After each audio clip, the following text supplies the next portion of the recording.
women in Muslim countries is good, and we are starting right now with Daniel's opening statement. Thanks so much for being with us, Daniel. The floor is all yours. Sure. Let me just set it up. Sorry to everyone for the delay. Bismillah, alhamdulillah, salatu wassalamu ala rasulillah. Okay. So I have some slides that I need to show you.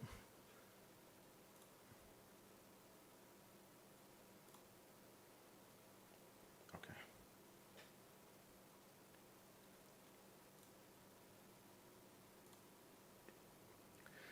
Is veiling good or evil? Let me first define veiling or hijab. Veiling is not just a piece of cloth covering a woman's head. Veiling is an entire system of gender separation that keeps non-familial men and women separate from each other and out of view. When we ask whether or not veiling is good, we first must recognize that veiling is not exclusively Islamic. Nowadays, Muslim women are primarily known for veiling, but of course other religions have a history of veiling. Christian nuns are well known, and numerous verses of the Bible reference and even prescribe veiling. Typically, the Virgin Mary is depicted with a full veil. Orthodox Jewish women are also required by Jewish law to veil after marriage. Sorry. But veiling extends beyond just these three religions. The first historical documentation of veiling comes from Middle Assyrian Law Code of 1400 BC. Ancient Greek history also has many references to veiling. The earliest recorded reference is from 1300 BC. On the basis of statues like this one and literary references, historians have concluded that it was customary for women in Greece to dress conservatively and to veil. The practice of veiling continued in ancient Rome, where the veil was a symbol of the authority of a husband over his wife. Wives who refused to veil were seen as not fully committed to their marriages.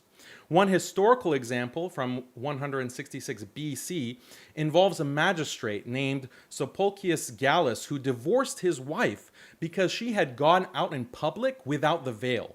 He justified the divorce by saying, quote, "The law prescribes for you my eyes alone, to which you may prove your beauty. If you, with needless provocation, invite the look of anyone else, you must be suspected of wrongdoing." European women continued to don the veil throughout the Middle Ages. In Asia, too, we see numerous cultures historically practiced veiling. Contrary to popular belief, veiling didn't enter Persia via Islamic conquest. Centuries prior to Islam, the ancient women of the Persian dynasties would veil. In the Indian subcontinent, early Sanskrit sources refer to the avagunthana, which means veil or cloak. The 5th century playwright Sudraka mentions how married women were expected to wear the veil in public. Pre-Islamic Indian art and statues also depict women in veils. Some form of veiling is found in all the Indic religions, including Jainism and Buddhism. Moving eastward, the Sui and Tang dynasties in China had their women wear the mili. This Chinese garment has been described by historians as, quote, burqa-like, because it draped over a woman's head and extended to her feet, covering the entire head, face, and body, except for small breaks in the fabric to allow the woman to see. So let me just switch out of the presentation. Okay. Veiling is found in countless cultures and geographic regions, but why is this? Why did so many disparate religions and cultures independently practice veiling? If veiling is just a patriarchal social practice invented by evil men to subjugate women, why did so many cultures independently invent the same evil practice? The answer is that veiling, this system of separating men from women, is biologically rooted. Human nature itself calls for veiling. That's why we see it practiced with the same basic form and purpose all over human history. Veiling arises from a biologically rooted instinct called mate guarding. Mate guarding refers to any kind of behavior which prevents a male from reproducing with others. As world-renowned biologist David Buss puts it, Desirable mates are always in short supply compared to the many who seek them, end quote. For this reason, animals use strategies to keep their mates and prevent others from accessing them or poaching them. For example, certain male insects like grasshoppers will grab onto a female after mating with her and refuse to let go. By doing this, the male prevents other male competitors from accessing the female. Japanese beetles take a similar strategy by moving in tandem with their females in order to cover them. In this way, the male beetle uses his own body to veil the female from being seen by other males. Male gorillas will mate guard by stalking their female mates and making noises to ward off other males. They will also build their nests directly under the female gorilla nests in order to physically block access to his mate. Male dolphins are really interesting. A male will guard his mate by allying with several other males. The group of males then use aggressive clicking noises to ward off other males while also physically blocking the female from going near them. Basically, these male allies serve as a kind of morality police, making sure the female doesn't stray. There are countless mate guarding strategies used throughout the animal kingdom, some more aggressive than others, but the objective is always the same: to prevent competing males from sexually accessing one's mate. In humans, men mate guard primarily by preventing women from mixing with other men and also by veiling them. Now, before you wag your finger at men for being controlling and insecure, realize that females also engage in mate guarding to limit their partner's access to other mates. In human women, they do this with strategies like limiting polygyny, requiring monogamy, making men wear rings or other indicators that her man is already taken, or she'll hang off of her man's arm when they're in public. Women also engage in what can be only described as slut shaming. Women will shame other women who engage in promiscuous behavior, especially if a woman steals another woman's man. Such women are labeled as homewreckers. Extreme social shaming is used by women to prevent this type of poaching behavior. Another major part of female mate guarding is to limit a male's ability to spend resources on other females and other offspring. Women do this by requiring men to commit a great deal of time and resources to them and their children, more time and resources than is strictly needed for survival. By forcing men to sink resources in things like mandatory dowry, maintenance, child support, etc., women hinder a man's ability to offer those resources to other women. This is how women are able to control and ultimately limit the sexual freedom of men, because men attract women with their resources. By laying heavy claim to those resources, a woman essentially makes a man less attractive and less accessible to other women in the same exact way that the veil makes a woman less attractive and less accessible to other men. And if you think the veil is more of a burden for women, you should realize that American law, for example, forces men to pay child support. That's up to 18 years of forced payment, even if he never wanted a child. And if the man misses a payment, he can be thrown in jail. Laws like this, which forcefully extract resources from men, severely limit men's ability to attract partners. Another way that we can understand mate guarding is that when men and women enter into a relationship, they've engaged in a reciprocal exchange. Both sides give and receive. But like any investment, both sides want to protect their investment.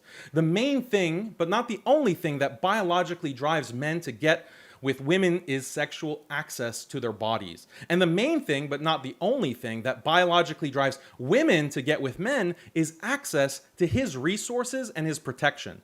Both of these investments are secured through mate guarding. Mate guarding is necessary because the investment of both sides can be compromised by the actions of the other side. If a woman gets impregnated by another man, that's a major loss for him. If a man deprives a woman of resources and spends it on other women, that's a major loss for her. So mate guarding is necessary in order to maintain the viability of these committed pair bonds. Islamic law institutes mate guarding in numerous ways. Islam criminalizes sex outside of marriage and implements harsh punishments to deter violations. Islam also requires husbands to provide and protect their wives and to financially support their children even after divorce. Islam also institutes gender separation. Women are required to veil, and by the same token, both men and women are required to lower their gaze. All this reduces the chances of infidelity and poaching. All this protects the interests of both men and women.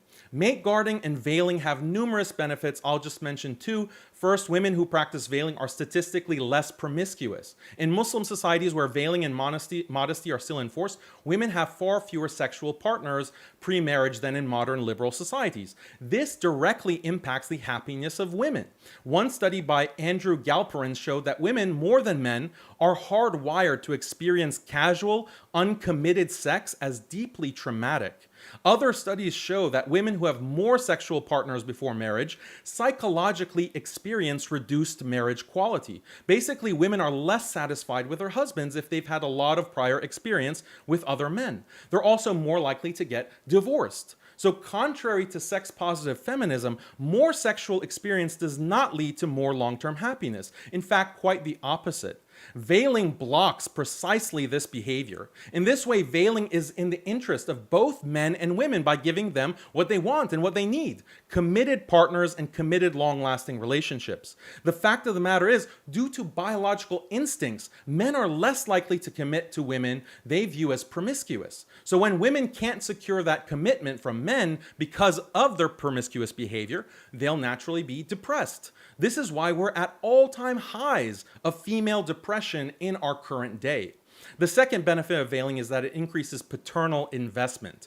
Studies show that when a man is more confident that his partner is being faithful to him, he will spend more time and resources on the children he has had with that woman.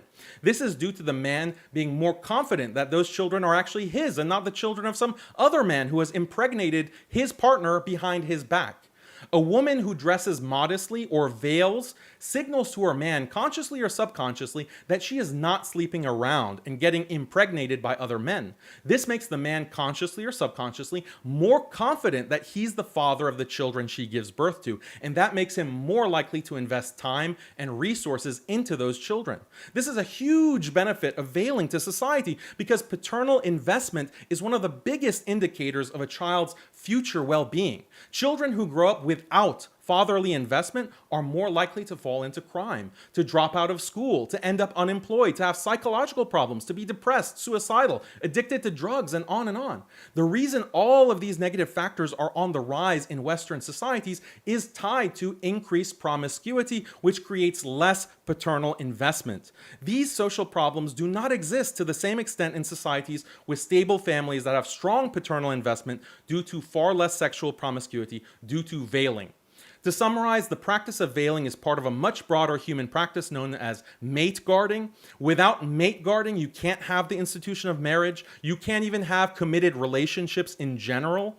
So veiling is not only a major force of good in society, it's also necessary for the future of humanity. It's driven by universal human instincts, and that's why it's been practiced by countless societies throughout history. Ultimately, many of the social and psychological problems that people in the modern West are suffering from could be solved or mitigated with the practice of veiling and sexual modesty that Islam teaches. Thank you very much for that opening, Daniel. And want to say, folks, if it's your first time here at Modern Day Debate, I'm your host, James Coons. Our vision is to provide a neutral platform so that everybody can make their case on a level playing field. We hope you feel welcome, whether you be Christian, atheist, Muslim, you name it. We're glad you're here. And big announcement, DebateCon, our conference, is going to be on Saturday, April 22nd. This is DebateCon 3.1, as this first one is going to have just political debates all on one day, and then we'll do religion debates all on one day, and then our political debates will be on a separate day a couple months later. We're testing different things out. You don't want to miss this conference. For example, as you can see at the bottom right of your screen, Daniel and Inspiring Philosophy will be debating. You don't want to miss it. Hit that subscribe button right now, as we've got a lot of debates coming up in the future. With that, thank you very much, Naria. Thrilled to have you. The floor is all yours for your opening. Thank you. Hi, it's great to be here again. Thank you, Modern Day Debates, for setting this up. Daniel, it's good to officially meet you after our little Twitter spat where you did me dirty and blurred my face. You can't say that I didn't extend the hand of friendship when I graciously returned the favor. I was nice enough to conform to your worldview in order to protect your modesty and respect you. I had no choice but to scribble over your face. I'm sorry. But I wouldn't want you to be an uncovered lollipop, right? So I hope I succeeded in protecting you from those nasty flies. And if you still attracted flies, then I guess veiling isn't the answer, and maybe there's a problem with those flies. Anyway, until we find out, I think it's best you follow Allah's command from Surah An-Nur. Tell the believing men to lower their gaze from looking at forbidden things and protect their private parts. So, Daniel, I'd expect you to be a good Muslim and lower your gaze for the duration of this debate, unless you think the screen between us is enough of a veil to stop fitna. Anyhow, I hope by the end of today's debate, you will at least understand that women are equal to men, whether or not you like it. Your opinion won't and can't change that. The answer is not to erase women from the public sphere, Daniel. The solution lies in fixing the mentality of men like yourself and to root out the source problem, Islam. The fact that you blurred my features leads me to think that not only do you fear hair, but you'd like to erase women entirely. I'd like to know if beyond veiling, you're a proponent of the niqab, where women aren't even given the decency to see the world through their own eyes. Who do you think you are to take away a woman's personal experience of reality and force her to see the world from behind a veil? Allah's so incompetent that first he created such easily tempted, weak men who can't control their sexual urges and impulses, then created beautiful women and gave them an allegedly powerful force that causes men to go astray. He then orders women to cover up that very thing because of the men he created weak to begin with. The next name I mentioned should send shivers down all of your spines. Mahsa Jina Amini. Remember her? Beaten to death for showing 2 strands of hair. 2 strands of hair, Daniel. If they can beat a young woman black and blue, concuss and kill her for something as trivial as hair, what would they have done to me just for existing right now? Tell me, Daniel, what is it about hair that threatens Islamists like yourself so much? What does it do to you men? It seems to me almost as awe-inspiring as getting to see Allah's shin on the Day of Judgment. What about 17-year-old Nika Shakarami? Her nose was smashed and skull was broken in Iran. And Sarah Shirazi? And the 14-year-old who was repeatedly raped and then killed for removing her hijab at school. Islam is responsible for their blood. If you think these barbaric excuses for men have already convinced us that they're scum, in 2000, Hussein al-Muntazeri, a cleric and designated successor of Supreme Leader Khomeini, published his memoirs. It revealed text from Khomeini's fatwa, which stated that female prisoners who were virgins must be raped before execution to prevent them from entering heaven. Where was their hijab to protect them then? The sexual assault was not confined to girls, but also aging women. Many were declared clinically insane as a result of the constant rape they endured. Allah, Muhammad, and Umar ibn Khattab are responsible for the body count of every single woman ever beaten, tortured, or killed in the name of hijab. We see similar crimes against humanity where the Pakistani army systematically undertook a campaign of genocidal rape against hundreds of thousands of Bengali Hindu women. It seems that regardless of being Muslim or non-Muslim, the common denominator with Islam is sexual violence and rape perpetuated against women and girls, hijab or no hijab. Let me tell you a tragic story to bring this madness to life. On March 11, 2002, a fire broke out at a girls' school in Mecca. 15 girls were left to die. They could have easily escaped, but weren't allowed to leave the burning building. Why not, you might ask? Because they weren't wearing proper Islamic clothes, the veil and abaya. Civil defense officers reported that religious police, or the Mutawa, interfered with rescue efforts. They were there to ensure the strict gender segregation and dress code. Their powers included powers to arrest and to refer individuals suspected of violating religious and moral codes to the courts. Women who failed to cover up suffered on-the-spot beatings. Arab News quoted defense officers as saying, "We told them the situation was dangerous and it wasn't the time to discuss religious issues, but they refused and started shouting at us. Whenever the girls got out through the main gate, the Mutawa forced them to return via another. Instead of extending a helping hand for the rescue, they were using their hands to beat them." Human Rights Watch said women and girls may have died unnecessarily because of extreme interpretations of the Islamic dress code. Imagine putting a veil above human life. Imagine the kind of people who would beat and force little girls to their death because they can't bear to see the fitna of hair, even as they flee for their lives. This incident alone should prove to you how dangerous hijab can be. Even more disturbing is that Saudi is a state party to the UN Convention on the Rights of the Child and the UN Convention of the Elimination of All Forms of Discrimination against Women. Now, the four major Sunni schools all agree it's obligatory for women to cover their hair and entire body except the hands and face in the presence of men, other than mehrams. Many secular moderate Muslims insist there's no prescription for the veil in the Quran. At the very least, it's recommended or encouraged practice, if not mandatory. Now let's travel back in time to 1400 years ago. Having already proclaimed prophecy, Muhammad didn't give a flying barat about veiling. There are plenty of scenarios in Bukhari where he was in the presence of Qurayshi women who weren't veiled and he wasn't fussed. Now, without trying to dismantle Islam in one go, given the Quran is the direct word of infallible Allah spoken through Gabriel to Muhammad, how on earth did a wish of Umar ibn Khattab make its way in there? Either Umar is just as much of a prophet as Muhammad, who's capable of receiving revelation, or the Quran is not the word of God, just as the scribe of Muhammad, Abdullah Abi Sar, realized before he was killed on Muhammad's orders when escaping from Medina to Mecca. Bukhari 146 tells the story. One night, Sauda, the wife of the Prophet, went out at Isha, and she was a tall lady. Umar addressed her and said, "I have recognized you, O Sauda." He said so as he desired eagerly the verses of Al-Hijab, so Allah revealed the verses of Al-Hijab. This led to the revelation of Quran 33:59. O Prophet, tell your wives and your daughters and the women of the believers to bring down over themselves part of their outer garments. That is more suitable, that they will be known and not be abused. Notice how it says they will be known and not be abused. Some translations say harassed, molested, even troubled.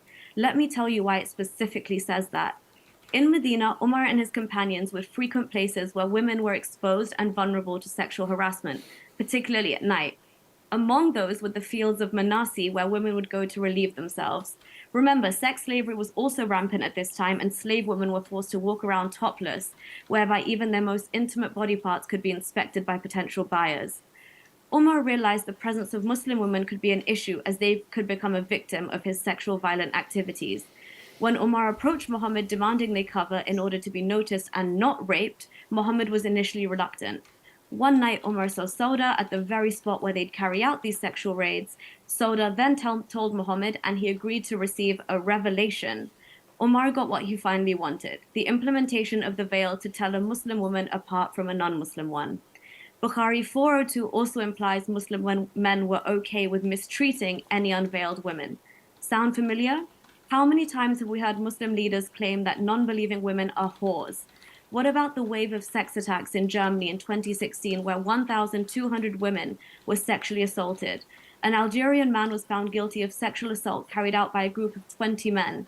A 21-year-old Iraqi kissed a young woman against her will, then licked her face. Police said the attacks were perpetrated by a group of Arab or North African men in what they described as a new dimension in crime.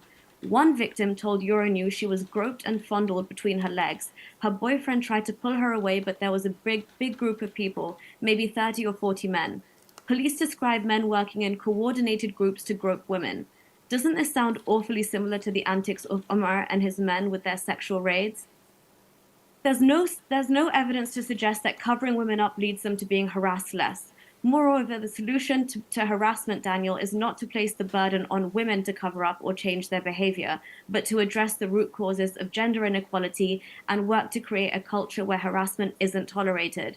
This includes educating individuals about consent and respect, two things Islam and Allah don't understand. There's no consent in Islam. You know that from Quran 2:223. Your women are your fields, you may enter them whichever way you like. That, Daniel, is literal sexual objectification. You can't get more degrading than that. Where in the West does any aspect of society encourage this madness? This is sanctioning marital rape. 150 countries have criminalized it, yet in Daniel's perfect Islamic world, rape behind closed doors would go unchecked. For consent to be legally valid, it must be given explicitly and voluntarily, and both parties must have capacity to understand what they're consenting to. Tell me, Daniel, do 6-year-old girls in Afghanistan have the capacity to understand what they're consenting to when they're being purchased by old, frail, despicable 50-year-old grandpas? Despite graduating from Harvard, I still worry you may not understand that, so let me tell you, the answer is a resounding no. Additionally, whenever and wherever women are given a choice, most women do not choose to cover up. In countries like Saudi, Iran, Somalia, where they must cover from head to toe, usually in black, not getting enough sunlight can have negative effects on their health, lead to vitamin D deficiency, and especially in peak summer, it can lead to heat exhaustion and dehydration because wearing black doesn't reflect the sunlight, it absorbs it. Also, research shows that people experience positive emotions from autonomous motives behind their actions, rather than controlled or coerced motives as a response to internal or internally imposed pressures.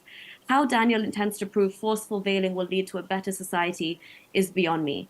According to a Reuters survey of countries with the worst gender parities, Afghanistan and Syria ranked in second and third place, with Somalia and Saudi next. 8 out of 10 were Islamic countries. Women face sexual violence, domestic abuse, harmful practices, Daniel, like FGM, so-called honor killings, and more often than not, have zero to limited access to healthcare and economic resources. Wearing a veil doesn't seem to change anything for a woman's safety or status. In Pakistan, more than 70% of rapes are perpetuated by immediate family members. What's the point of instructing women to veil if they aren't even safe in their own homes? They're not safe from their supposed mehrams, and you believe the solution lies with women veiling. The hijab is a stain on women. It represents a man's refusal to control their urges. It's a burden Muslim women accept, along with a passive choice to become a breathing, walking ideological tool for Islam. It's not just a physical cloth of oppression, but a psychological one. Thank you.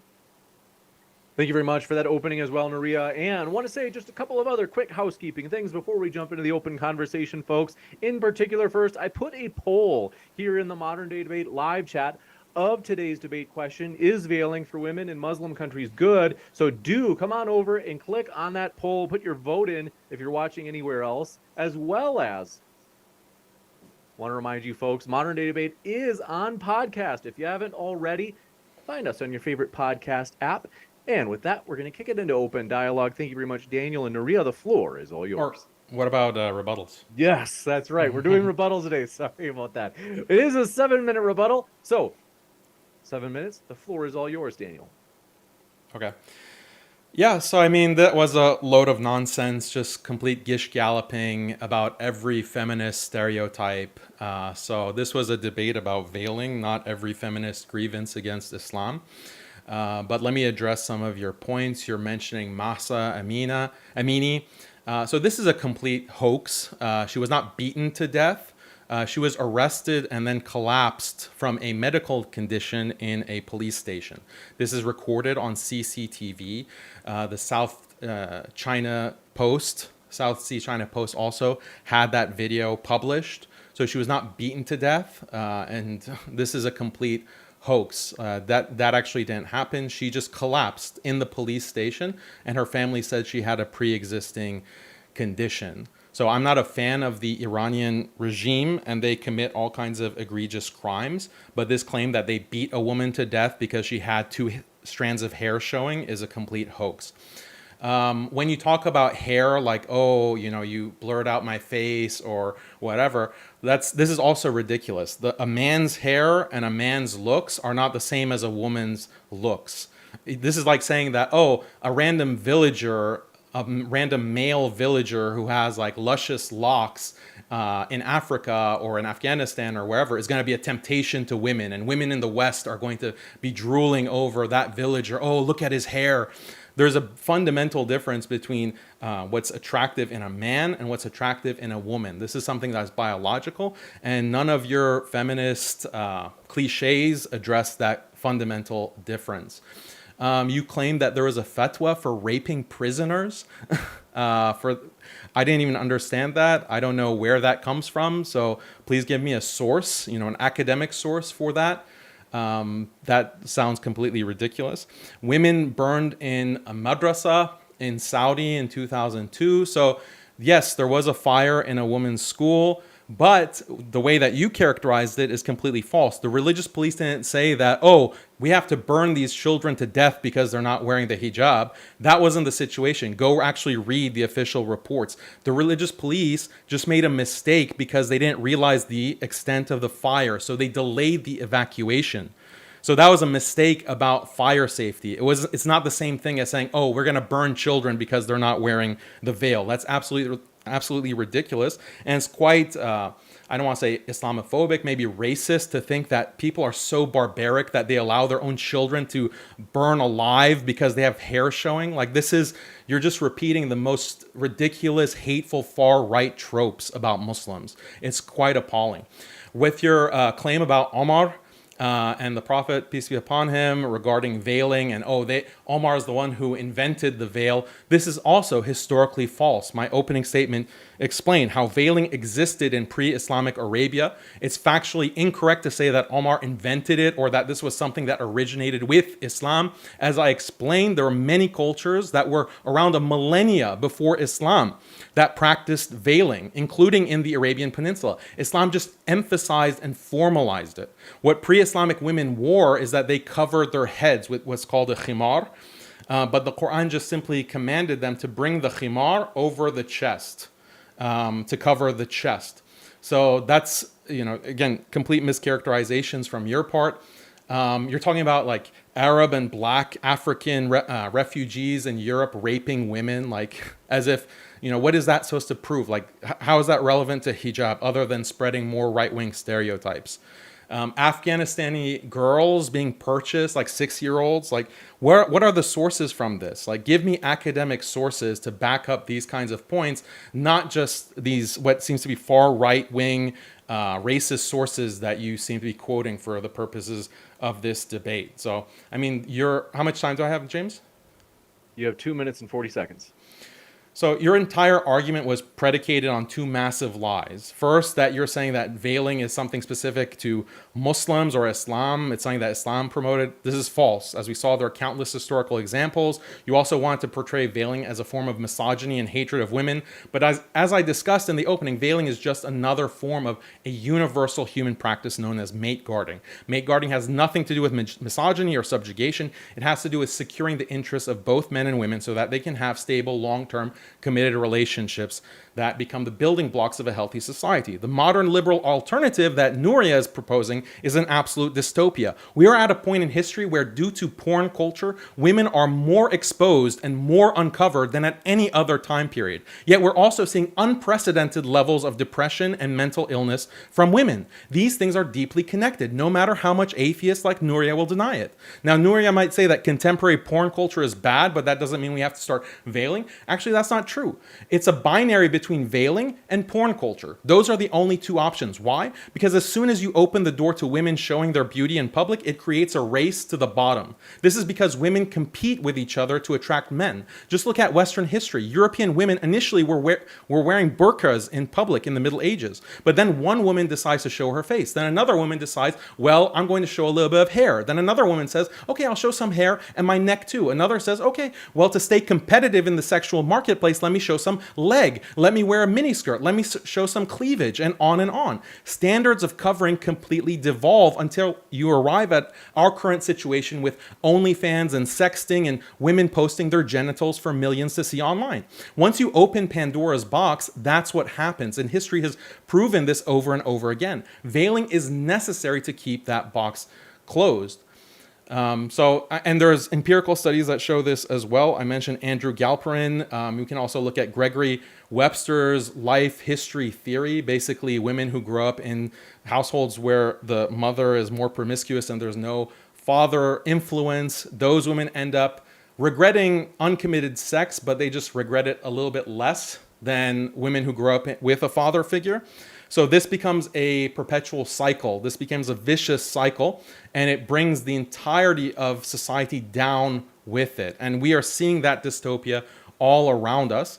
So I can't understand how someone like Nuria, you don't have to be a Muslim to recognize that this is a problem. Depression of women, suicidal thoughts of women, that 1 out of 3 young girls is suffering from suicidal thoughts. That is connected to the kind of social media that pushes pornographic images, pushes women in a state of undress. Time. Thank you very much for that rebuttal as well. We'll kick it over to Nuria, but I've got to say, Daniel and Nuria, I am blown away. The amount of likes on this video right now, people are absolutely pumped about this debate. So I want to say thanks so much for your support out there, folks. Our guests are linked in the description. We're going to kick it over to Nuria for her opening, or I should say rebuttal as well. 7 minutes. The floor is yours. Thank you. I'm just going to quickly run through some of your points in the opening, Daniel, and then I'll come back to what you just said now. But yeah, the fact that you, again, are promoting gender segregation like it's some kind of virtue, the terms you use, like women out of view, it just lends itself to the fact that you want to erase women from the public sphere. And I think the fact that you think that feminism is the threat to that is crazy. I'm going to teach you about feminism, but hold on. The entire thing that you did in your opening, when you talked about me waffling and, making up stuff, you refer to nuns who don't get beaten to death. Like, you want to actually contest Mahsa Amini's video that was known to be tampered with. Her father tried to contest that. The fact that you're buying that narrative, of course you have to. It's embarrassing. I know that. But nuns don't get beaten to death. You can't compare. It's a choice. That's the operative word here, choice. None of the empires or regions that you talked about having veiling claim to be the timeless, eternal religion that Islam is. Society has moved past that. Nobody is being beaten black and blue for not covering their heads. Only under Islamic society is that happening. What you did in your entire opening was an appeal to history and tradition fallacy. Because it happened in the past so much, therefore, oh, look, it's correct. That's not how it works. And everything that you try to promote as virtue, whether it's in the animal kingdom or males guarding their females or their partners, it just boils down to sexual survival. It is found everywhere. It's not a virtue. It's an evolutionary survival mechanism. It does not mean you trap women, you confine them, you veil them, you lock them in their houses. And also, did you compare some of these animals lashing out to the morality police? That was hilarious. You also mentioned that having to pay childcare is an issue, blah, blah, blah. Well, if that's the case, why does Islam insist on custody of the child going to the man? Why not keep the child with the female? Even in matters like that, you discriminate because you want to keep that child in the fold. Even there, you don't give the woman the courtesy of contesting to keep her child because it's only one way in Sharia. Again, you talk about women being less promiscuous if they are veiled. Do you know the amount of Arab girls that get on planes from the Middle East and take their abaya off as soon as the plane takes off from that Middle Eastern country? Of course you're going to have these skewed studies because it's underreported. If you get caught in one of those countries, you'll go to jail, get lashed. Why would anybody report this? Where are you getting this data from saying that this is happening? Because if I was one of those women out there, I definitely would not be reporting it. You also talk about marriage quality, but I wanted to ask you, what kind of marriage are you trying to preserve? Because from the Islamic perspective, you see marriage as the unit from which society is built, yeah? But a marriage that you're proposing ensures that a woman is subservient to her husband, she can be disciplined and raped, according to the Quran. According to the Hadith, if she refuses to let her husband sleep with her, the angels will curse her all night long.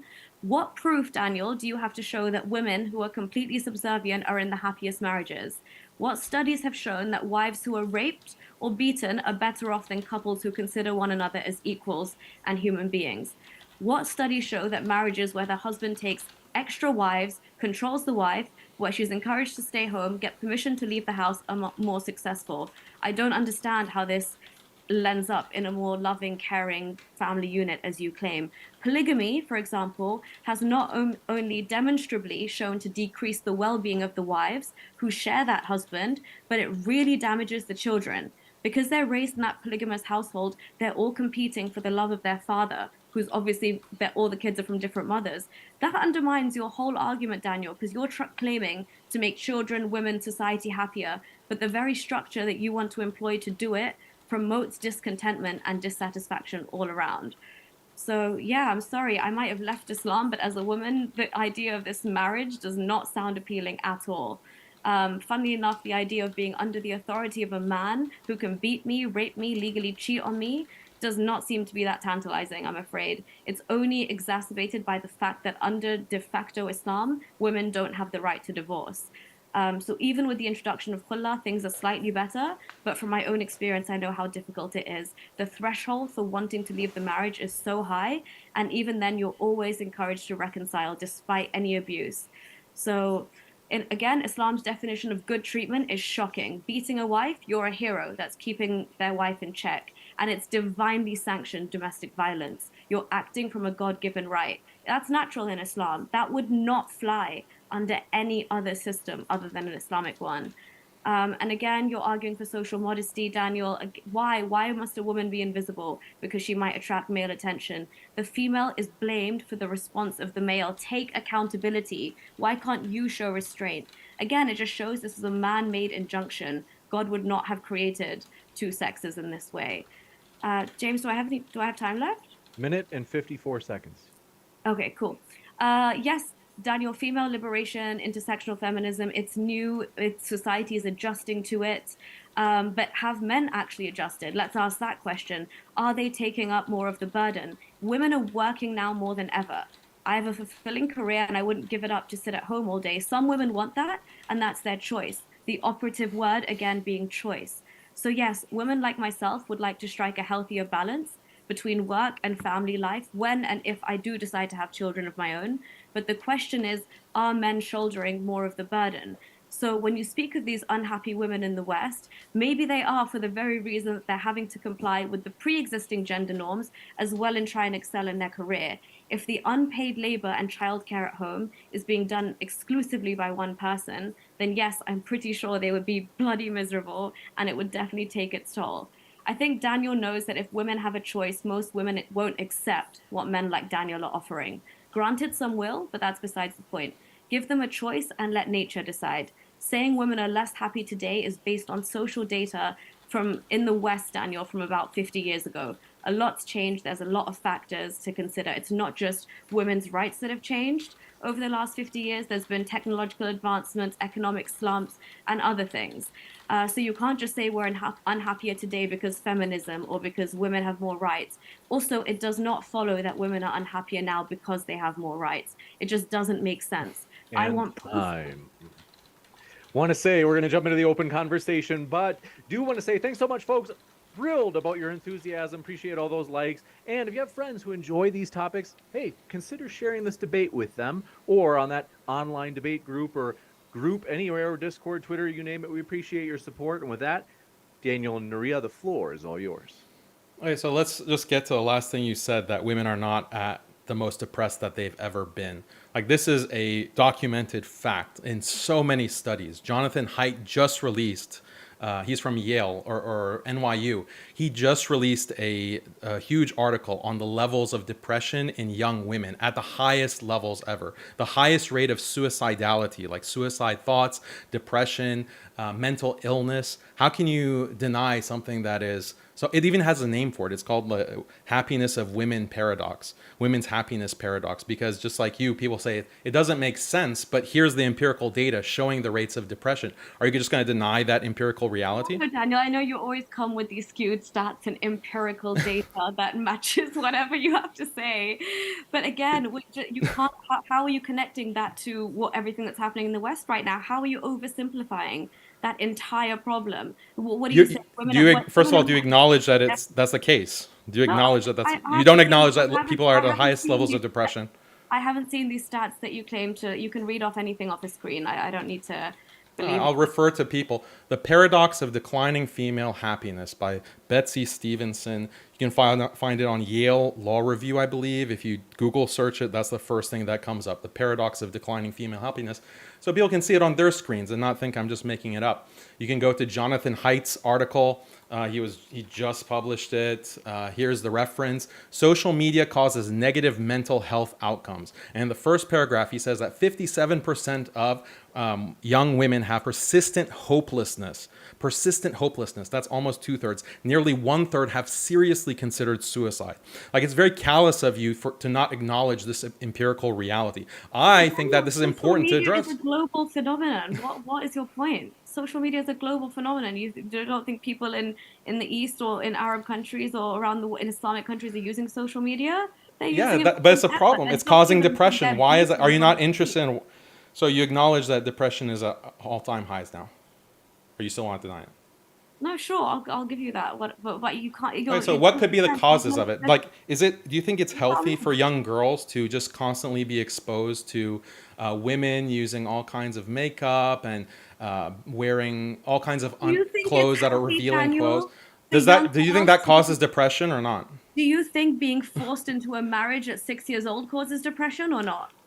We're talking about No, veiling no, not here. even We're talking about depression, veiling. which The is which is debate topic is veiling, not every single feminine issue you just in said Islam. You're you gish just galloping. talked about Why do you think about do you think that there are body standard issues that affect a woman's self-confidence or a young girl's understanding of her body? Do you know what anorexia is or bulimia? 100%. I agree with that. Like hypersexualizing a little girl would give her mad body issues. I agree. No, it's just through access to images, access to videos, What access to undress about and being draped? nudity What about that's being been normalized in draped in the cloth? society. Daniel, what about being Like, draped in the cloth? yeah, You like know, I said, this is something that is found in every single pre-modern society. that's So you want to say that a policy. Muslims want to. Policy. One sec, just to be sure that I love your guys' enthusiasm, but just to be sure there isn't too much over speaking over each other, otherwise they can't hear either side. Yeah. So the thing is that it's every society. Not that every society wants to keep women invisible. Every society wants to protect this important relationship of marriage and a committed relationship. And to do that, you have to reduce promiscuity. And the thing for men, they are visual creatures. They are enticed by a woman's looks. Women are also enticed, but they're just attracted to different things, like a man's status, like a man's wealth. And so Islam and all of these other cultures, they take measures to reduce the possibility of infidelity because that causes all kinds of problems for society. That's why every culture, pre-modern culture, every religion, pre-modern religion had these kinds of practices in place. That's what mate guarding is, and it's something that's biologically rooted. Islam is just the only religion that has preserved veiling as an aspect. But you saw the slides, you saw those pictures. This is Yeah, that well proves documented. nothing, Daniel. That proves It nothing. does. Oh, some It does people in prove the a world lot. did it. Ergo, it's the truth. No. Also, it's funny you mentioned depression, right? Let's talk about depressive. My point with the, but just to respond to what you said, my point with showing those that historical practice is to show how common it is. It's not something that's specifically Islamic. So you can't depict this as just crazy Muslims who did something so bizarre and irrational based on their revelation. No, it's something that has a logic to it. It's something that many people independently discovered and practiced. That's the whole point of that kind of argument. And it's not a traditional fallacy. I've never even heard of that. Appeal to history fallacy. Have you heard of that? Maybe look it up afterwards. Daniel, it's like saying loads of people discovered and participated in slavery doesn't make it right or okay, or that we should bring it back. So That again, wasn't my argument. yeah, it was. You literally just said that. The argument, let me just repeat it. You have Okay, this can we get on to the huge, depression point as well afterwards? Let's not forget that. the which point? The depression point. Okay, sure. The argument is that this is something that has been practiced. Actually, you can make an evolutionary argument as well. I don't accept evolution, but as an atheist, do you accept evolution? Yes. Okay, so why do you think certain practices like mate guarding are found universally? They're found universally because these are things that, according to the evolutionary biologists, increased Procreation. fitness. Daniel, Yeah, it's increased fitness, right? So it increased gene fitness. preservation. Yeah, Procreation. exactly. So it was beneficial to the organism. Mate guarding is beneficial as a sexual selection strategy. And if you read David Buss and all of these other biologists, they say that these kinds of, like the jealousy that a man feels when his wife goes and touches and talks to and flirts with another man, that is biological. It is something that That's has fine. developed because, Right. according to these biologists, evolutionarily. So there is actually an argument to fitness that you as an atheist have to contend with. Why did this kind of practice evolve in human beings? Why is there this biological instinct that humans and many other animals have to guard their mates, to veil their mates, to shield their mates? Why is that the case? You have to explain that. You can't just wave it away as a fallacy. Daniel, so much crazy stuff happens in nature. Some moms eat their babies, some mate and then kill their partner. Okay, some rape the other. Like, there's so much whack stuff happening in. Those things are not evolutionarily fit. No, They're not passed down in the same way as certain major practices or certain other define major. Define phenotypic. major. How many empires need to have veiled for you to think it's major enough? Like, this is. All of them, all of them. Oh, well, all of them have not veiled, so then your argument falls Well, flat. the history actually shows that many of them did. A high proportion of them did. And you see this in the animal kingdom. Like all of that is evidence that you just want to wave away. Like if you say that mate guarding is invalid, then how can you protect a relationship? Like how can you how can you have a committed long-term relationship when men and women can just cheat to their heart's content with no But in consequence? Islam, you can cheat, and it's just How? legalized. How? You can have 4 wives. That's not cheating. That's marriage. It's legalized cheating, right? You get four No. wives, your wife doesn't get the same thing. You've trapped this one woman. yet Women you don't want to have your- multiple male partners. They want to have one high status partner. That's not true. That is Yes, it that's is. not true. It is. Do you know what hypergamy is? I know what hypergamy is. Yes. What is it? What is it? If it is when you basically want to marry up and you want to meet a man who has more to offer than you economically and socially. Right. So But are yes, men no, hypergamous? Daniel, let me talk. You haven't let me speak in a long time. Okay, I need to counter some of your points. There's the thing you said about depression, right? There was a study done on a 2020 study on the motives behind the veil done by the Journal of Research in Personality. Okay, it was carried out by Illinois Institute of Technology, University of Reading, a child and adult therapy center in Saudi, and Cardiff University. Okay, and it showed that if a woman freely wants to wear a veil, it is positively associated with life satisfaction. Research shows that when people have autonomous motives, right, they feel positive emotions. The study comprised of 542 women from Saudi and 249 in Iran. Women reported more negative affective experiences wearing a veil when feeling like they had no choice in the matter. Perceiving no choice in wearing a veil consistently related to worst affective experiences. Wearing a veil to avoid social disapproval showed overall lower life satisfaction. How many Muslim women in Muslim countries, Daniel, can say the commandment to veil is truly and purely their free and fair choice? You want it to be a requirement anyway, right? But we see. So women in the West are required to cover their chests and to cover their genitals. Do they feel like this lack of a choice is causing them trauma, is causing them to have less authenticity or identity? Daniel, how are you comparing that to the hijab? Honestly, It's a force. It's like, forced. You have to. Are you advocating Well, so nudism, you or do you just- agree? you Or do want you to- agree? There are nudists, right? But no, Yeah, no. of course. Women Well, cannot you- bare their chests. No, it's illegal. You can Women go to cannot certain- bare their chests. They cannot show their Oh my God, genitals in Daniel, public. have you ever been to a music festival in? No, that's a silly question. You probably haven't. You But studied listen, law, right? You know that public nudity is illegal, right? You know that.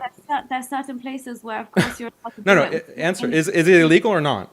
Is in the UK? Can you go? You're in London or something? Can you go into the streets of London bare-chested and showing your private parts? Is that legal, or will the police force you to cover up?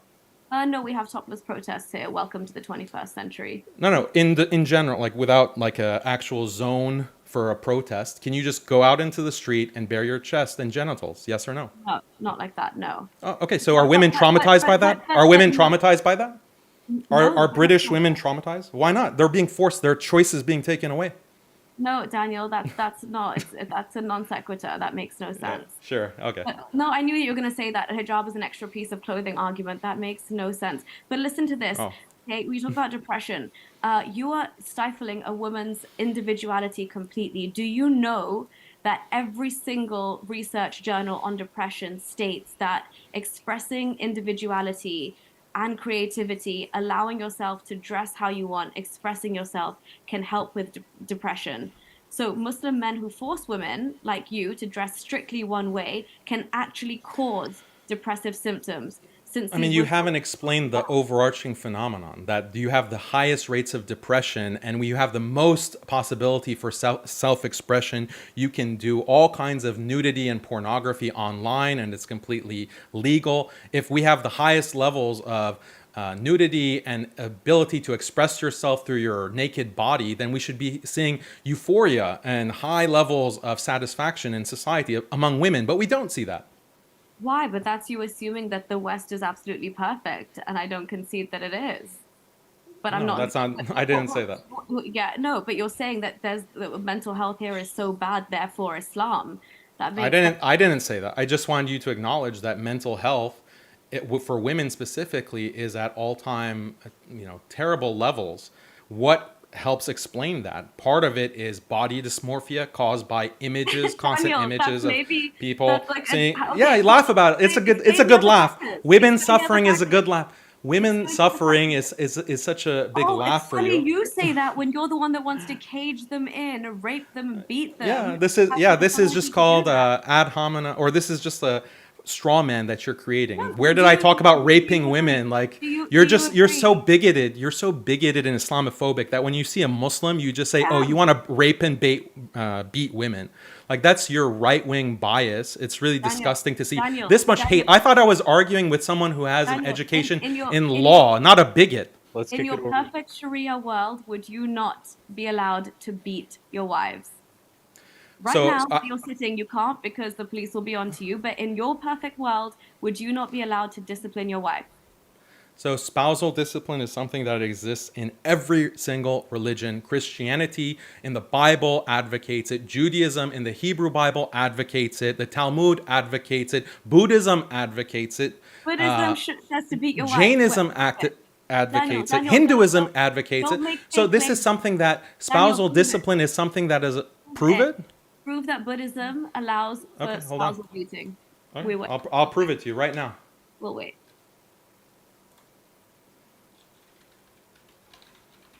Want to remind you folks, our guests are linked in the description. That includes the podcast, as Modern Day Debate puts all of our debates from YouTube onto the podcast, and we link our guests, including Daniel and Naria, there as well.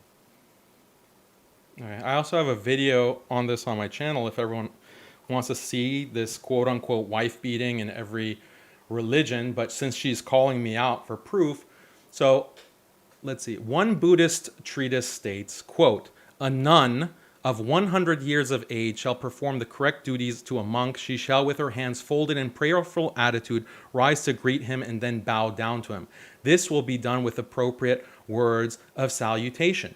Train your girls actively alert to cherish the husband always, not to that man who brings her every joy she offers slight. Not will a good wife move to wrath her husband by some spiteful word. And she reveres all whom her husband honors, for she is wise, deft, nimble. Up betimes she minds his wealth amid his folks at work, and sweetly orders all. A wife like this who with her husband's wish and will complies is born again where lovely divas dwell." And then the Buddha is quoted as saying, "Are impure, foul-smelling, frightening, dangerous women. They betray their friends. They're wrathful, hostile, of virulent venom, double-tongued, and they betray friends. For the most part, they are adulterous." He also states, "Women are lustful, profligate, vile, and degraded. Why be passion-tossed for a vile woman?" If you look at the Thammasat from Thailand, the religious law, Buddhist religious law, it advocates polygamy, slavery, sex with slaves. Go and look at the Dhammasat.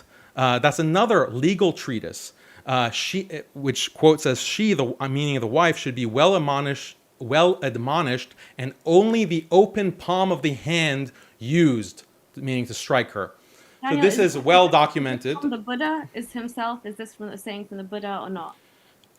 I read you the Buddha statements about women being vile, venomous snakes, and he advocated. Is that the Buddha himself? Yeah, saying? the Dhammasat is based on the Buddha's teachings. Yeah, but is that a quote from the Buddha Yeah. himself, or is that You asked for a Buddhist text, an authoritative Buddhist text, and I gave you more than one. Buddha advocated it the way Muhammad did, but okay. The Buddha advocated leaving women entirely. The Buddha advocated abandoning your wife and your children for the sake of achieving nirvana. That's what the Buddha, Zen Buddhism is advocating, leaving your family for that purpose. So it's actually more than beating. It's like you can leave your family to starvation. I do want to, before we go further, because I know you got a round in the chamber ready to fire, Nuria, but I do want to redirect us just to be more central to the topic. The other thing is, folks, we cannot take any more questions. We've had a short Q&A tonight. We potentially will have another debate, as this one is, people have been responding to this. I expected it to be positive, but it is overwhelmingly positive. So maybe we'll do a part 2. But I do have to tell you folks that for tonight, we do have to do a short Q&A. So we cannot take any more questions. Please don't super chat. Don't do any more questions. We just can't take them anymore. But going back to you, Nuria, in terms of, like I said, returning to the kind of the central thesis of the debate.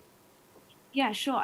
Daniel, I need you to actually present some evidence that show that forcibly covering women up is what makes a society happier or better.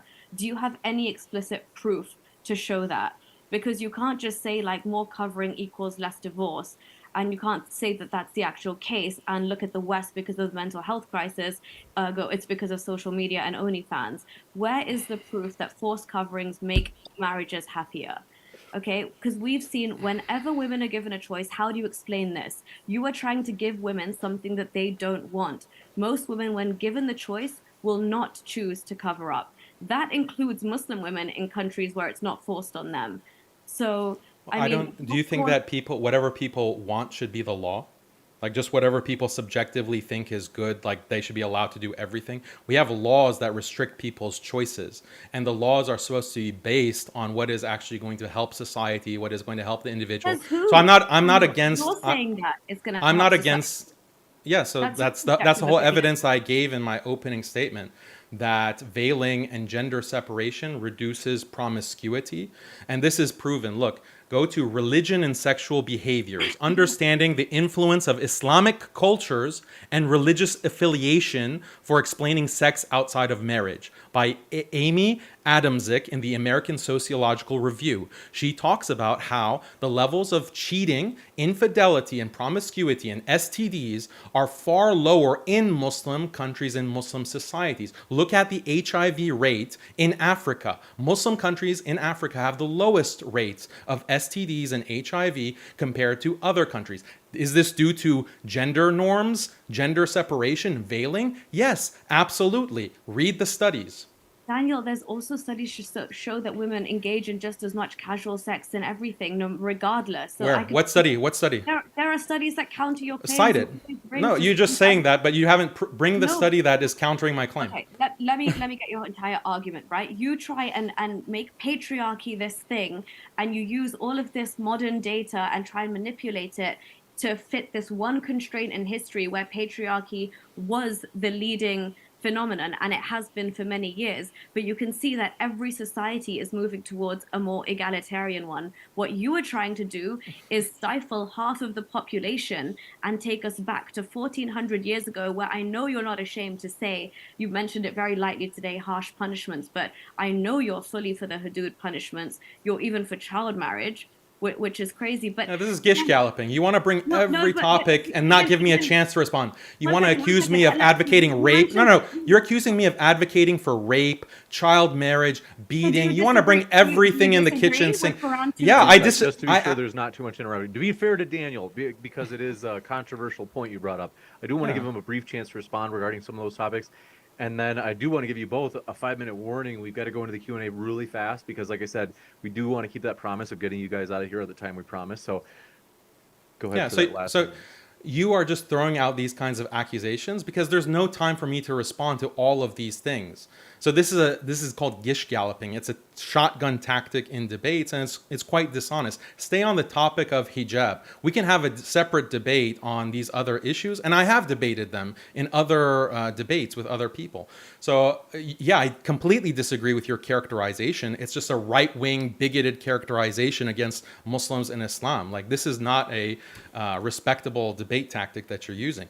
Go ahead and explain to me how you can mate guard. Explain to me how all of these societies have mate guarding practices, veiling practices. It's argued to be something evolutionary because you also see it in the animal kingdom. Explain how what we're seeing today with the opposite, nudity, pornography, spreading all kinds of images of women, which leads to promiscuity, how that can be possibly better for society. Daniel, first of all, you can't equate mate guarding to the hijab. That's also an unfair, like corresponding thing. How that doesn't work. But also, okay. First of all, you're saying that you're going to make women happier by veiling them. Tell me how is a happier marriage going to occur when a woman is forced to do something she doesn't want to do? An unhappy wife does not equal a happy marriage, right? Okay, I understand. I'll even concede your point. Men are natural born protectors. I agree, right? Women Do men have any obligations in marriage? excuse me? Do women have any obligations in marriage? Yes, to be an equal Like what? partner as a teammate. No, partner is not an obligation. What is a duty of a wife? Like, To, does a husband have a duty to provide for his wife? To not provide for his no, children? no, just love, respect, and trust.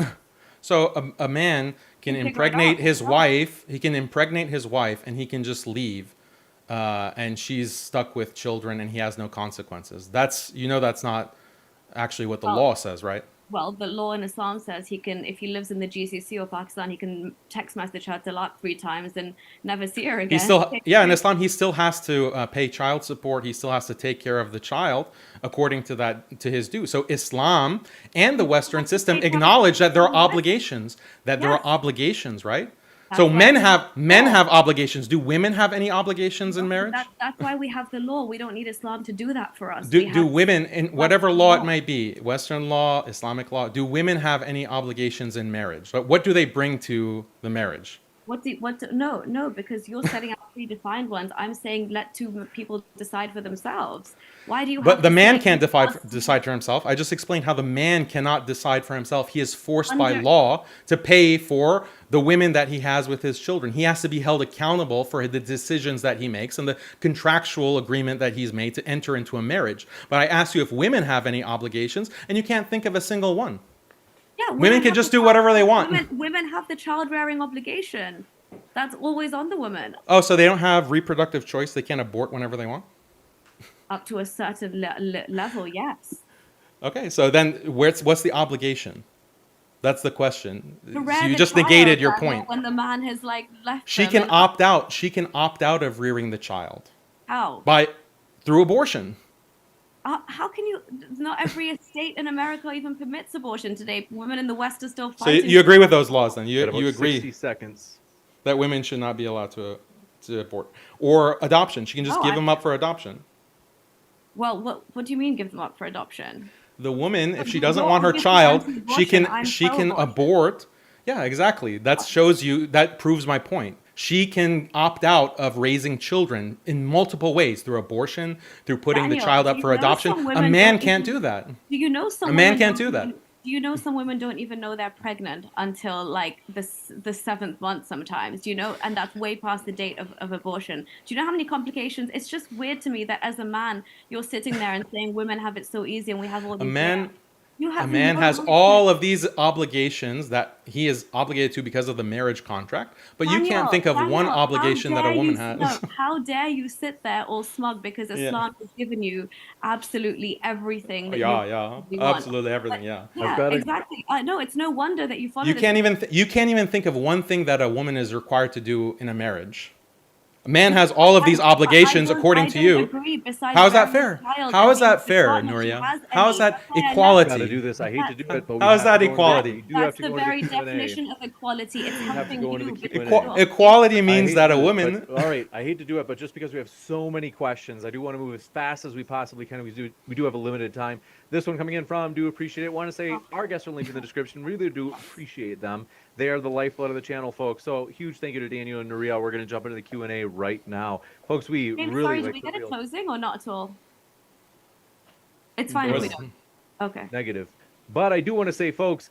Holy smokes. Yeah, we have so many questions. It's crazy. We cannot take any more questions, and that's been the case for like, I don't know, 15 minutes, 10 minutes, something like that. Yeshua the King says, is it true when living under Sharia?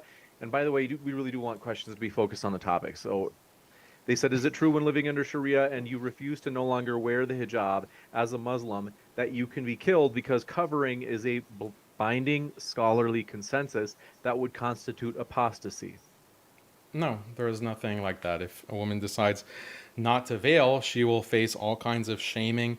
She will, just like a woman who in the West decides to go around topless at work, or, dresses promiscuously in the workplace. You have all kinds of dress codes in schools.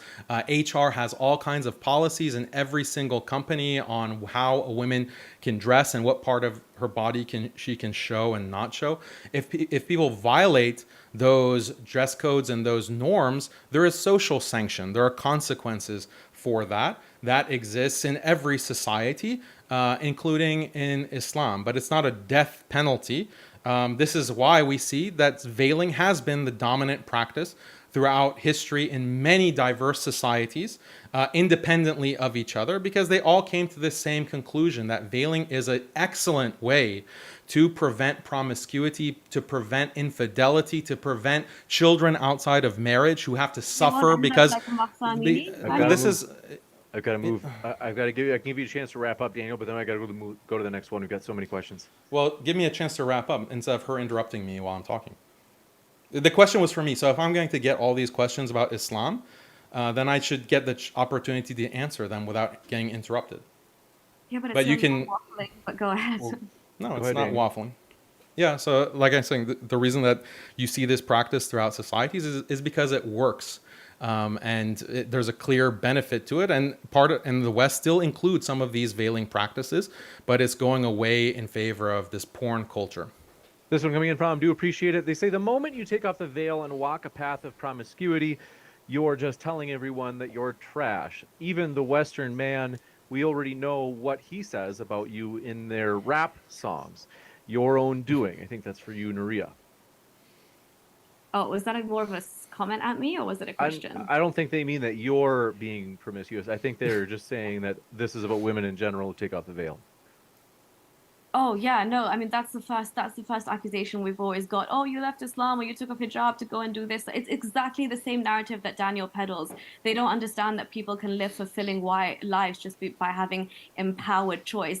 Daniel, I could go out in a bikini tomorrow or wear an abaya. The fact is that I have a choice to do that. I'm not going to end up like Mahsa Amini, who I can't believe you so cheaply said that the way she died wasn't even real. But yeah, that's a complete weird narrative they peddle about people who take off their hijab. The fact is, many of those girls were coerced to wear it in the first place. There's hardly any families where there's not societal pressure or familial pressure or duress behind wearing it, or the ostracization from society, like Daniel was talking about, the strict punishments, I don't know what he called it, societal laws or whatever you said. But yeah, it's not the case. This one coming in from Daniel's buddy, Harris Sultan, says, thank you, Daniel, for proving Muslim men with archaic cultures and animals like gorillas. Is Daniel going to justify human sacrifice too? And we'll give you a chance to respond to that because it's not quite on topic. Yeah, I don't even know what it means. Like human sacrifice? Like, what are you talking about? The fact that atheists like Harris Sultan and Nuria and whatever other loser, their idea of humanity is we are evolved apes. So the fact that apes, gorillas, chimpanzees, all of these different animals have this kind of mate guarding behavior, including veiling, forms of veiling with the animal's body, or with nesting. You have to explain this as an atheist. Like, why is this common? Why is this evolutionarily adaptive? So don't put the bird, don't call Islam ape-like or whatever. That's your, belief system in evolution. So it's like a self goal. This one coming in, they say, today you tell us where you stand. Do you stand with the believers or stand with the Munafiqeen? Please do tell us, O enemies of Allah. What's a Munafiqeen? Munafiqeen means hypocrite. Okay. I don't know, what does this that one even from mean? Harris Sultan strikes again, says a study published in the Journal of Sex Research in 2010 found that men and women were equally likely to engage in casual sex. Why did you ignore this study, Daniel? They were equally likely to engage in casual sex. Actually, women are more likely to engage in casual sex in the West, in the liberalized West. Why? Because of all kinds of technologies like Tinder, if you look at the stats, women are much more involved in casual sex because they can just use apps to get white one night stands whenever they want. It's men who are actually not getting any access to sex. A large percentage of men, around 50%, are basically celibate because they can't find a partner. This is a tragedy. This is something that's extremely depressing for men, and Islam has a solution for that kind of celibacy, forced celibacy that people have to endure. What's creating this situation is feminism. It's empowerment of women. It's nudity. It's pornography that women can just go and hook up with whomever that they want. They are getting much more sexual access than men are. So this study, Harris Sultan can't even cite a study properly, like give the full name of what it was, but it's based on, it's contradicted by a ton of other evidence. Sommer, thanks to your question, says Daniel mentions that the veil is not a piece of cloth, but a term that's symbolic of gender relations. Can conservative gender relations be preserved without the piece of cloth or similar garment? How? Yeah, because mate guarding is a large phenomenon that includes not just veiling, like the piece of cloth is part of it, but also gender separation. And there are societies that didn't have veiling. I never claim that every single society had veiling. The majority of them did. But even the ones that didn't, such as certain hunter and gatherer societies, they didn't necessarily have the veil because that kind of technology wasn't developed at that time, but they had gender separation. They did have gendered spaces like the woman's tent or the woman's domicile versus where men could gather. So this kind of gender separation has always existed. Mate guarding has always existed because it is a biological phenomenon. Veiling, though, is a very effective way of doing that because women will have to move around society and come in contact with strange men. And in order to avoid temptation and in order to avoid promiscuity, veiling is an excellent way to prevent those kinds of harms that can come to society through that behavior. You got it. This one coming in from Abdul Rahman says, out of curiosity, what qualifications does Nuria have regarding Islam? Did she read pamphlets to get knowledge like Phi expert Harris Snailton? I don't know what Phi expert means. Fiqh expert? Fiqh. I think he means fiqh, yeah, which is like, yeah, the Islamic jurisprudence and stuff. Yeah, I read the biggest pamphlet, the biggest scam of Islam, the Quran. So yeah, and the Hadith. That's my expertise. I'm going to read questions for Nuria first because we have so many questions that Daniel, if you each have to leave in 9 minutes, I understand. No, I have time. Nuria, it sounds like you're more time bound or kind of like time restricted that you might have to leave. If you have to leave, I would like to still save the questions that are for Daniel for once you have to leave, Nuria. I will promise to I'll ask Daniel right now if he'd be willing to only respond to those questions without jabbing you while you're not here. And I'm sure Daniel is willing to oblige. And that way, because there's so many questions that a lot of people are going to be like, hey, James, like, what's the deal, man? And so we'll let you go, Nuria. So in 9 minutes before I ask these last questions that are for you in particular. Sommer says, Nuria claims men and women are equal without justifying it. How are they equal? Obviously, they have different complementary competencies, physically and emotionally. Do you mean legally equal or spiritually equal? In what way are they equal? Yes, legally, spiritually, if you want. I don't really like that word, but as human beings, the very fact that they're human beings makes them equal in everybody's eyes. So that, yeah, of course, biologically we're built differently, but nothing like the claims that Islam says, where women are deficient in religion, amongst other things, and we need two witnesses as opposed to one male witness. The way that Islam degrades women, there's never a chance for gender equality. So, yeah. Because I think his question is, I think he was meaning like how, like, if you, let's say, for example, if you took scores on men's and women's verbal abilities, like IQ, women tend to be a bit higher than men. And then on quantitative skills, like men tend to be on average a little bit higher. I think he's saying, like, what's the physical empirical variable that they're like matched on? Or would you say, it sounds like you might be saying you're saying like in the eyes of the law, they're deemed as legal. That's what you're maybe saying. Yeah, just for the nature of this debate, because it's more about like hijab, which was veiling, which was regressive towards women. So, for the intents and purpose of the conversation, legally, especially, yes. Obviously, like the human mind is complicated. Men and women are built differently in various things, and some men they operate more from the right side of their brain, and they're more well suited to certain subjects, as you said. But again, there's no difference in our processing or IQ capabilities per se across the board. You got it. Khaled Ibrahim says, for Nuria, have you read a single book of fiqh? I think you guys said it was Yep. pronounced. Yeah, Okay. it's thick. Yeah. No, I would never waste my time reading that stuff. I mean, I've read snippets of it for videos I've made, and the way it talks about intercourse with minors and things like that, it's too much of a dark read. I would not recommend it to anybody. Yeah, This just one coming in. debate Islam, but don't read the source Oh, text. yeah, well, I mean, if you want to become like a master in child marriage, as I'm sure you already are, then that's what you need that manual for. Just stick to pamphlets. This one coming in from I mean, Emery. Quran for. Emery King says, this is $5 for Nuria to speak for a minute without Daniel interrupting her. Wow. Well, is there anything that from the debate, Nuria, that you maybe didn't get to touch on and that you were like, hey, I really wanted to address this point, but time ran out because I know that the open dialogue was cut short?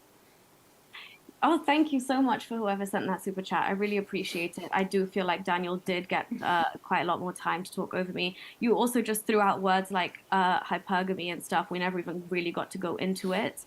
But again, even if you want to say that that is like the biological tendency of women, you know as well that that was a survival mechanism at a time for women when marriage was the only thing that determined a woman's status in life. And in fact, when the gender revolution began in the mid 20th century, they also thought it would bring about the end of hypergamy.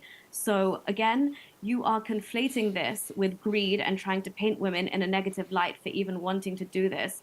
I don't understand why you don't expect that some women would be ambitious and we wouldn't want men to bring something of equal value to the table, if not more. And even if this is the case, why are you not just letting the natural trajectory play out? It just seems weird that if you think this is a natural desire, women, yes, Daniel, once they become more educated, they will desire more, especially when they're looking for a life partner to settle down with. Your idea of a woman wanting and not settling is very selfish. And again, I'm saying that it's because Islam is catered to everything you want as a man. So it's not surprising, but just look at what you're asking for. The more you see what Islam offers, you see how women in Afghanistan and Iran are pushing back against exactly what you were advocating for. But yeah, thank you, James. You So got can I it. respond to the point about hypergamy? Like, it shows that you don't know what you're talking about. Hypergamy is a woman's desire for someone who is higher in status. It didn't go away with the sexual revolution. Women still, including you probably, do you want to marry someone who's bigger and taller than you, who is more wealthy than you, who has more muscles than you? Like, do you want that in a spouse, or do you want someone who's smaller than you? More muscles than me. Well, Okay, that's some people hypergamy. build So different, Daniel. I thought we hypergamy were really didn't go built different. away. Hypergamy didn't go away with the Yeah, but feminist revolution. do you understand that what I'm saying is that there was a point in time where women had no choice but to rely on that when everything was determined by the man you married, a You time that just took like admitted. an You hard just back adm- to go you, to. We're moving beyond that now, where women How are you? get How are more you empowered. moving They don't beyond it? even need you. You just said that. That's what you personally desire, is a man with more muscles than you. So how have you moved beyond it? As a society, we don't need men in the same way, Daniel. That's what I'm trying to say. From the 20th century, Why do we've you moved need a beyond man that. with more Why do muscles? you no, look, you're being so childish. I'm not even responding to that. You know we're biologically built different. How is that even like, how does that make sense to you? A man with, if he has less muscle than me, is he, what? You need to move beyond it. You need to marry a man who's smaller than you, weaker than you. Like, he's under 5 foot. A soy boy. Kind Yeah, of you mentoring, need to find a soy boy so you can move beyond hypergamy, because society doesn't need it anymore. Why kind of don't you men, move? Why don't you move beyond these All right, hateful, let's honey poisonous, encourage guns. James to patriarchal? respond. Are these the young eternal boys you're waiting for in Jannah, Daniel? Is that what you're referring Yeah. to? Sure.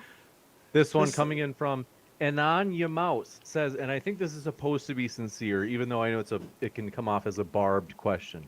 They say, should a woman be allowed to lead a country if she happens to be having her cycle? I think they're asking, and I think that they're actually sincere, even though it is a offensive question. I Yeah, think I'm they're not going to asking. clarify that with a response because that's a very, very lame question. Daniel, this has to be one of your followers, surely.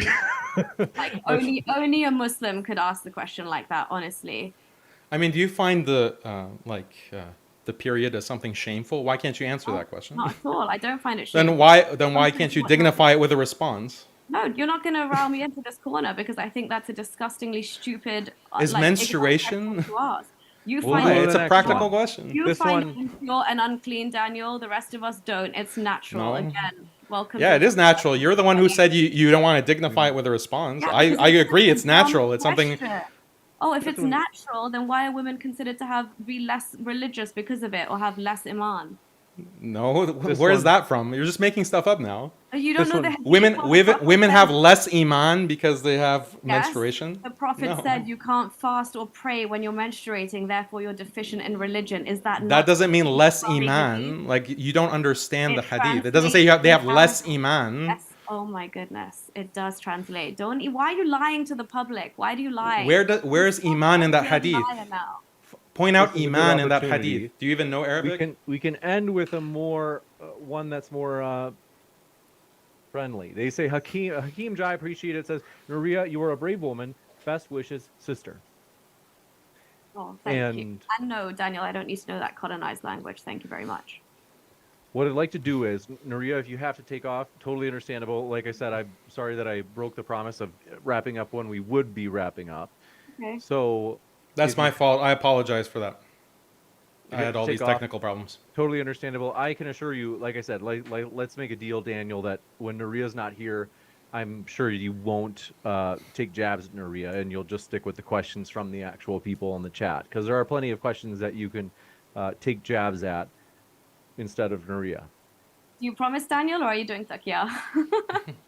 I won't mention you. I'll mention feminism probably and liberalism, but that's what I always talk about. So Okay, cool, cool, cool. Anyway, this was fun. Thank you both. Thank you very appreciate much. it. All right, bye. Take Thank care. you. Thanks, Nuria. Appreciate it. Have a good night.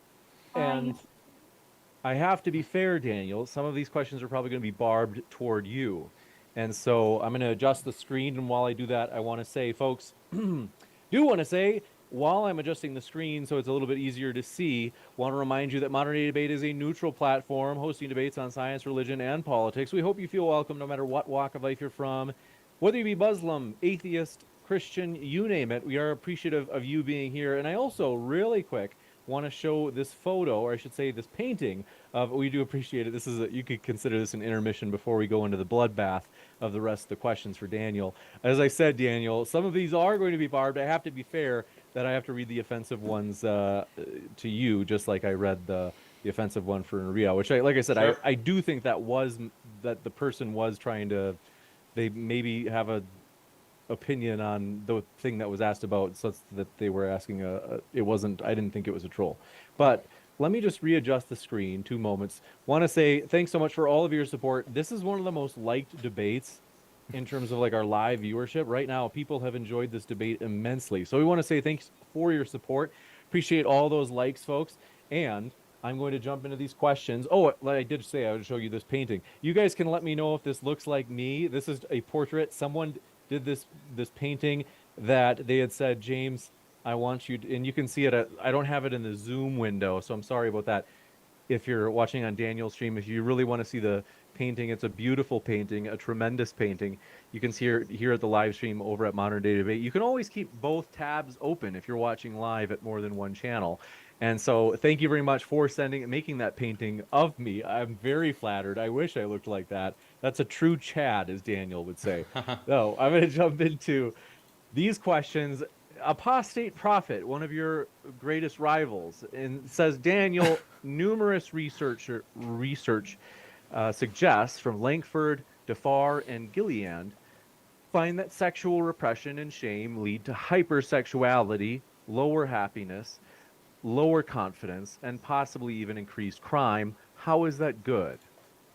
Can you give me the reference again, like the article? Yeah, they said in parentheses Langford, and then Defar, So it's Dhuffar, and then Gilead, which I think is G. It's a little. My eyes aren't as good as they used to be. I think it's Gileand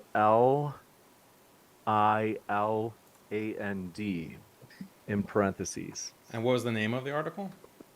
He didn't mention that, but he quoted. He said that they find that sexual repression and shame lead to hypersexuality. In other words, you know what that means, and lower happiness and lower confidence and possibly crime increasing. That's all he Yeah. gave me. Yeah, I don't know about crime increasing because of repressed sexual shame. Like, we can look at the crime stats in Muslim countries. We can look at, again, the STD rates. We can look at the rate of promiscuity in societies that veil.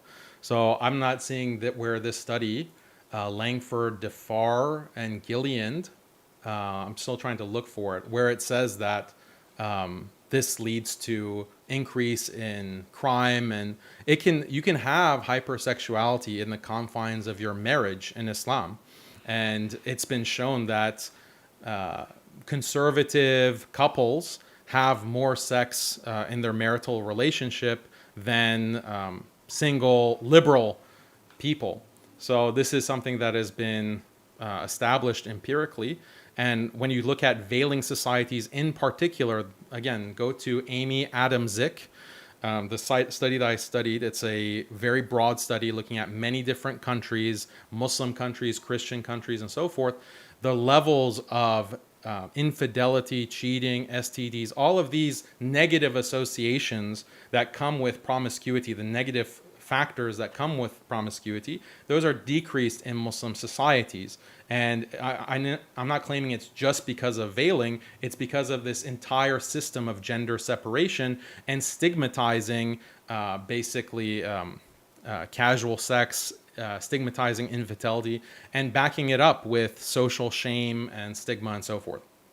You got it. Thank you very much for this question coming in from Harris Sultan. Says Muslim men equal beetles and gorillas in parentheses, or I should say in quotes. He says that this is a quote from you, Daniel. I don't understand.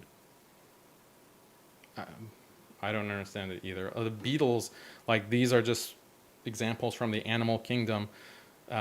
Many examples, like with insects, with mammals, with reptiles, like mate guarding. It's just unbelievable that atheists have no clue about these basic facts about biology and the animal kingdom.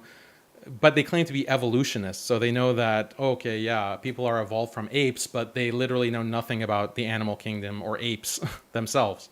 So it's, I think, own goal whenever they bring up chimpanzees or apes. The whole point of citing these animal studies is to show that there's a biological basis for these kinds of practices. Islam is not just imposing something that is unheard of or that is something deleterious or bad for women or men. It's a practice. If it were bad, if it's something that were problematic for the benefit of an individual woman or for a family or for a society, then why did it spread? Like, why was there such a dispersion and spread of the genes for mate guarding?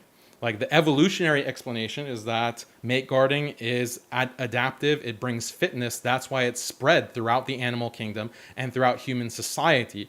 So the burden is on the atheist to explain how evolution went wrong, how, all of these evolutionary processes went wrong to create a situation where something that is bad for people is actually adaptive and is creating fitness and has evolved.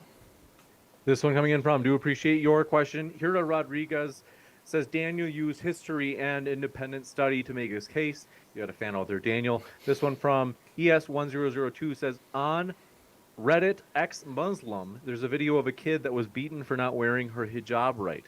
Why does a little girl need to cover herself, Daniel? Why?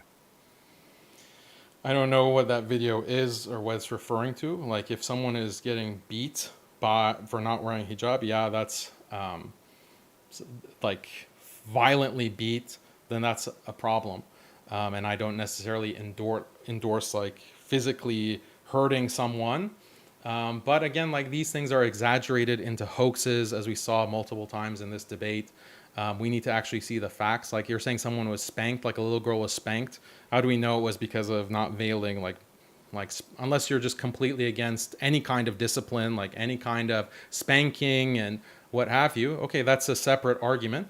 But, many societies accept spanking. Even American Western society has had that notion of discipline for children, for a spouse, for whatever. This one from Sheik DeWood says, do veils protect Muslim women from being sold by their family members to other Muslim men for temporary marriage and sex, in parentheses, muta? I'm not an expert on the requirements of muta marriage. That's a Shia thing. I'm not Shia. So, This one from Nancy Abdelrahman says, Daniel is the Islamic Elliot Rogers. Who's Elliot Rogers? some incel radical. You got it. Yeshua the King says, was my pre-debate super chat received? I did. I think I read that. Last Theos, I'll double check, says, did mate guarding fail with Muhammad, who married an 11-year-old? I don't know what that's supposed to prove. Like, again, child marriage, minor marriage is something that we're going to debate on this channel very soon.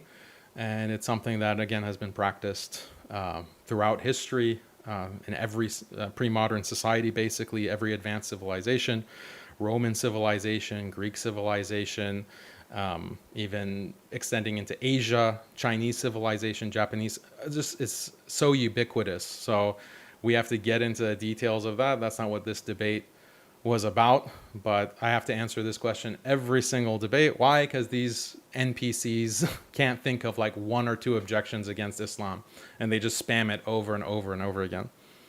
You got it. This one coming in from Lathios. And I do want to say, folks, I gave that question to Daniel, like I said, because I also gave a very offensive question to Nuria, but we do want to redirect it so that the questions are on topic. Lathios says, did mate guarding, we got that. Abdul, thank you very much for your question. Got that one. That was one we read to Nuria earlier. This one says, thank you. Okay, that's not quite the type we're looking for. Hira says, if the hijab becomes a target for assaults on Muslim women, should Muslim women be given the choice to abandon it, Daniel, in order to maintain their safety? If what happens? If the hijab becomes a target, or in other words, people are using it as a target for assaulting people. Oh, okay.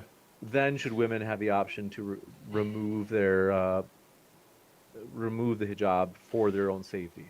There have been scholars who have said this, and I think it's valid. If there's an imminent danger that a Muslim woman is going to get assaulted, if she wears the head veil or the hijab, then there is a dispensation. She can avoid wearing it if she has to, like she has no choice, because the priority is to preserve your life and to preserve your physical well-being. That takes priority over the hijab in Islam. So scholars have given that fatwa or that ruling that yes, if that's the situation, and that's like a conditional, you have to see if that's the conditional, that's the case. If I'm going to wear hijab, I will be attacked. There is a high chance of death, which in certain countries, like in Central Asia, when you had communism and these communist regimes, yeah, you literally would be killed if you wore hijab. So in that kind of situation, it becomes permissible to not wear it. You got it. This one from Daniel Alvarez says, when Harvard... Okay, it's more of an attack. This one says, be happy. Okay, that's another attack. Apostate Prophet says, Daniel, numerous... We got that one. Hello, it says, Apostate Prophet, nobody asked. All right, this one from Yaha Osman Wait, says... speaking about Apostate Prophet, like I did bring up some more studies on this. So, unmarried men engage in more crime. So the biggest predictor of happiness and avoiding crime is actually being married. When men get married and they have children, they don't engage in crime. So societies that encourage marriage and facilitate early marriage result in less crime in society. So this has been cited in numerous articles, like, is marriage the key to long-term happiness? This is an article you can Google. It's published on Medical News. And then fatherless single mother home statistics also show the same kind of thing. Children growing up in single parent family households. Like all of these statistics show that when you have single men who are not attached to a family in one household, they are more likely to engage in crime and create all kinds of violence in society. That's why we see crime rates going up in many places in the Western world. You got it. This one coming in from. Do appreciate your question. Osman says, isn't there a superior power dynamic for women in terms of sexuality, just like for men in terms of violence? And shouldn't there be restrictions? Yeah, absolutely. There should definitely be restrictions. And that's why I was trying to argue in this debate. Like marriage, for example, or any kind of relationship requires give and take. Both sides have to have certain obligations, certain duties, and they also are able to receive certain benefits. That's what a reciprocal exchange is, and that's what all relationships are based on. So when we talk about marriage, Islam has a very clear differentiation between the husband and the wife. The husband is obligated to provide for his wife, whether he wants to or not. Like if he fails to provide for his wife, there will be Islamic legal consequences, and the judge can actually rule against him if he fails to provide for his wife and kids. That's an obligation. That is, he's being forced to do that. So are there any what about his wife? Does she have any obligations? Yes, she has an obligation to be a loving wife, to give him sexual access when he wants it. That doesn't mean that this is marital rape, as right-wing trolls will say. That just means that she has an obligation. If she fails to meet that obligation for no good reason, just out of spite, she doesn't want to give her husband access to sex, then she becomes legally liable. That doesn't mean he can go and beat her black and blue and cause her physical harm. And Islam is very clear on the kinds of steps that he can take to pressure her, like, okay, fine, you're not going to give me sexual access to that, I'm not going to talk to you, or I'm not going to sleep in the same bed, like you're causing this kind of rift in the relationship because you're not meeting your end of the bargain. In the same way that if a man was in a marriage, he commits to a wife and to protect her and her children and provide for them. He just decides to unilaterally, I'm not going to pay for anything. I'm not going to pay for rent this month. I'm not going to buy food for this month. That causes serious harm to the relationship, and there needs to be consequences for that.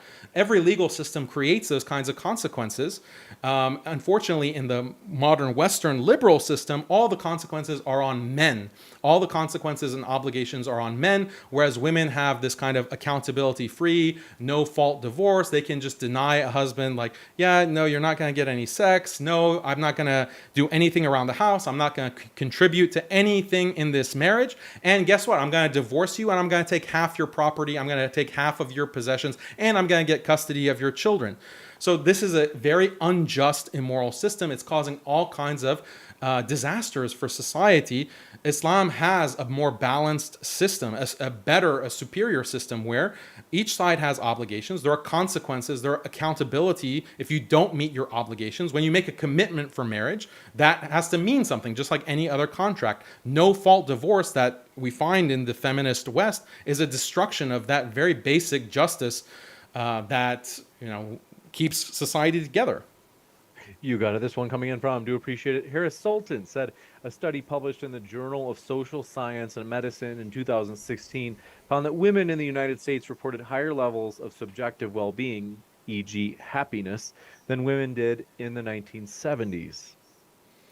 Yeah, again, like there are so many studies that are showing this epidemic of depression, epidemic of suicide, epidemic of all kinds of negative subjectivity that people feel. Like go to Jonathan Haidt's article that I just cited in the debate. It was published 2 or 3 days ago, and it shows the shocking levels of depression and suicide that is affecting women.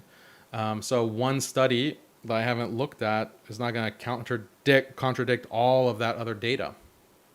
You got it. This one coming in from. Do appreciate your question as well. Sammy Veda says suicidality does not mean oppression. Men and women both have increases in depression. That's not oppression.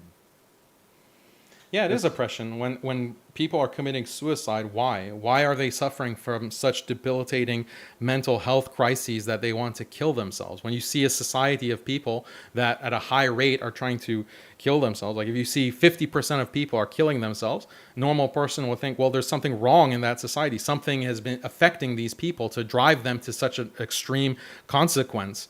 And it's most likely someone is pulling the string. Someone has introduced something to society that is oppressive. Oppression just means that you are preventing people from pursuing what they naturally need. People need loving relationships. People need loving, committed, long-term relationships. People need family. Women often have this desire to reproduce. They want children. These are all biological needs that people have. When you strip that away because of all kinds of social policies, because of all kinds of ideologies like feminism and liberalism and so forth, atheism, then people are going to be more and more depressed. This is the paradox. They have more freedom, they have more choice, but they're suffering from all kinds of mental health problems. And that's because people need more than just choice. Yeah, choice is good. It's good for people to have free choice, but that's not the end-all be-all of life. Sometimes you need a family, sometimes you need marriage, but that requires a restriction of free choice. And that's what Islam offers, but people want to criticize, oh, Islam doesn't allow 100% free choice, 100% unlimited kindness to women, etc., etc. So these are criticisms against Islam, when this is exactly the solution to the kinds of depression and suicidality and problems that we find in these Western societies. This one coming in from Harris Sultan says, I got that one. This one from, Samir Farsain. Sorry that I missed your question for Nuria before she left. So I'm sorry about that, brother. I meant to catch all the questions for Nuria, but I did miss yours. Sorry. Jared Ball says, how would depression among Muslim women be measured at any given point in history or today? I think it would be, go ahead. We're just looking at the statistics from today. That's the basis of the stats that I'm citing, because obviously the metrics are not going to be the same if you look at historical societies. So that's an unknown. My guess is that the rate of depression is going to be less. Why? Because when we look at the limited amount of data that we have from the past 80 years or 70 years, or maybe even far back as 100 years in the West, as society becomes less traditional, as family ties break down, as marriage becomes less and less common, more and more people are not able to find committed relationships, then that is correlated. That is directly correlated with depression. And when it comes to social media, that's not even a correlation, that's causation. And causation has been proved that social media usage creates depression. So if we just extrapolate based on those trends, then we can say that other societies were not committing, this level of suicide, weren't committing this kind of drug abuse. Drugs have existed in human society for a long time, but we see all of these metrics going up astronomically, and atheists just want to put their heads in the sand and they want to ignore the problem and keep repeating the same cliched talking points about, oh, freedom is so wonderful, it's the answer to everything. You got it. This one coming in from, do appreciate your question. Chongo says, is it possible that Muslim men are just bad at meeting women? Are the veils compensating for something? Thank you for that question. Muslims are marrying much more than non-Muslims. Muslims and Muslim societies have far higher rates of marriage than current liberal societies. And it's not just, in Muslim societies, it's quite high rate of marriage. The vast majority of women are married by the time they reach 30, 35. And men also, it's a very high rate of marriage. So this is not like some kind of point against Islam. It's a point in favor of Islam that we can actually get married in a much simpler and easier way, whether it's through arranged marriage or family network type of marriages. And Muslims have experience with this. Unfortunately, what's happening is that Muslims are adopting feminism, they're adopting liberalism, and they're westernizing. And now we see marriage rates in the Muslim world are dropping. And this is a big problem that needs to be addressed, actually. But the problem is with feminism, with liberalism, if we continue to be traditional religious societies, including the West, if the West returned to a kind of Christian traditionalism, or maybe even became a Muslim society, marriage rates would go up because Islam and these religious traditions protect that institution of marriage. You got it. This one coming in from Harris Sultan again says, rape happens in nature as well. The whole point of creating society is the betterment of humans, not to have quote unquote survival of the fittest. Yeah, so you, I mean, this is funny for an atheist to say, like, we don't want survival of the fittest. Like, what other morality do you have?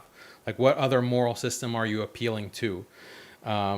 That is the atheistic metric, is survival of the fittest. But that being said, you find all kinds of practices in nature. That doesn't mean that they're most fit. Like, so yeah, you do find organisms that will eat their own offspring, but it's not something that is proliferating through reproduction. It's not an adaptive trait, because you can have dysfunctional behavior in nature, you can have anomalies in nature, but when it comes to these kinds of practices that are so common, they're not anomalous. It's not just a one-off. It's something that you see in every single species, or the majority of species. Then you have to explain that and explain why that is evolutionarily adaptive. You got it. Thank you very much for this question coming in from Samir Farsain says, we got that one. Samar Rao says, Daniel argues for pair bonding in humans but defends men having multiple wives. How do you square that circle, Daniel? Yeah, so just because a society is polygamous, which by the way, 93% of human societies have been polygamous, according to the Ethnographic Atlas, that doesn't mean that every man in society has multiple wives. The actual rate of polygyny in any given polygynous society is anywhere from 2 to 5%. So the vast majority of men are in the kind of pair bond, but when you have a polygynous society, there is leeway for the men who are high status to have up to 4 wives. And that is a very important feature of Islamic societies and these other traditional polygynous societies that is lacking in the liberal West. Instead, men who are high status in the liberal Western society cheat on their wives. They are polygynous, but outside of marriage. So you have all of these baby mamas, all of these groupies, all of these women who are sleeping with the high-powered politicians and the actors and the sports athletes, professional athletes. And this is a stain on society. If you had marriage or multiple marriage polygyny, then those high status men could have multiple women, and that gives a lot of benefit to society overall. You got it. Thank you very much for this question. Coming in from Jared Ball says, Daniel, if you don't support evolution, why is your comparison for quote unquote mate guarding based on primate behavior? So it's not just based on primate behavior, it's also based on a wealth of historical data. So I don't need to rehash all of that. But the problem, why I bring in evolutionary argument, is that when you engage in a debate, you have to argue on the basis of common ground. So when I debate these atheists and these liberals and these feminists, they all agree with evolution. So, okay, let's take an evolutionary argument that you agree with and see where the logic leads, see where the conclusion leads. And this is where, the certain atheists have trouble reconciling the empirical facts and the scientific facts of, supposed evolution with their liberal morality, with their liberal worldview. Because the natural world is very illiberal. The natural world is extremely illiberal. It's anti-liberal, it's anti-feminist.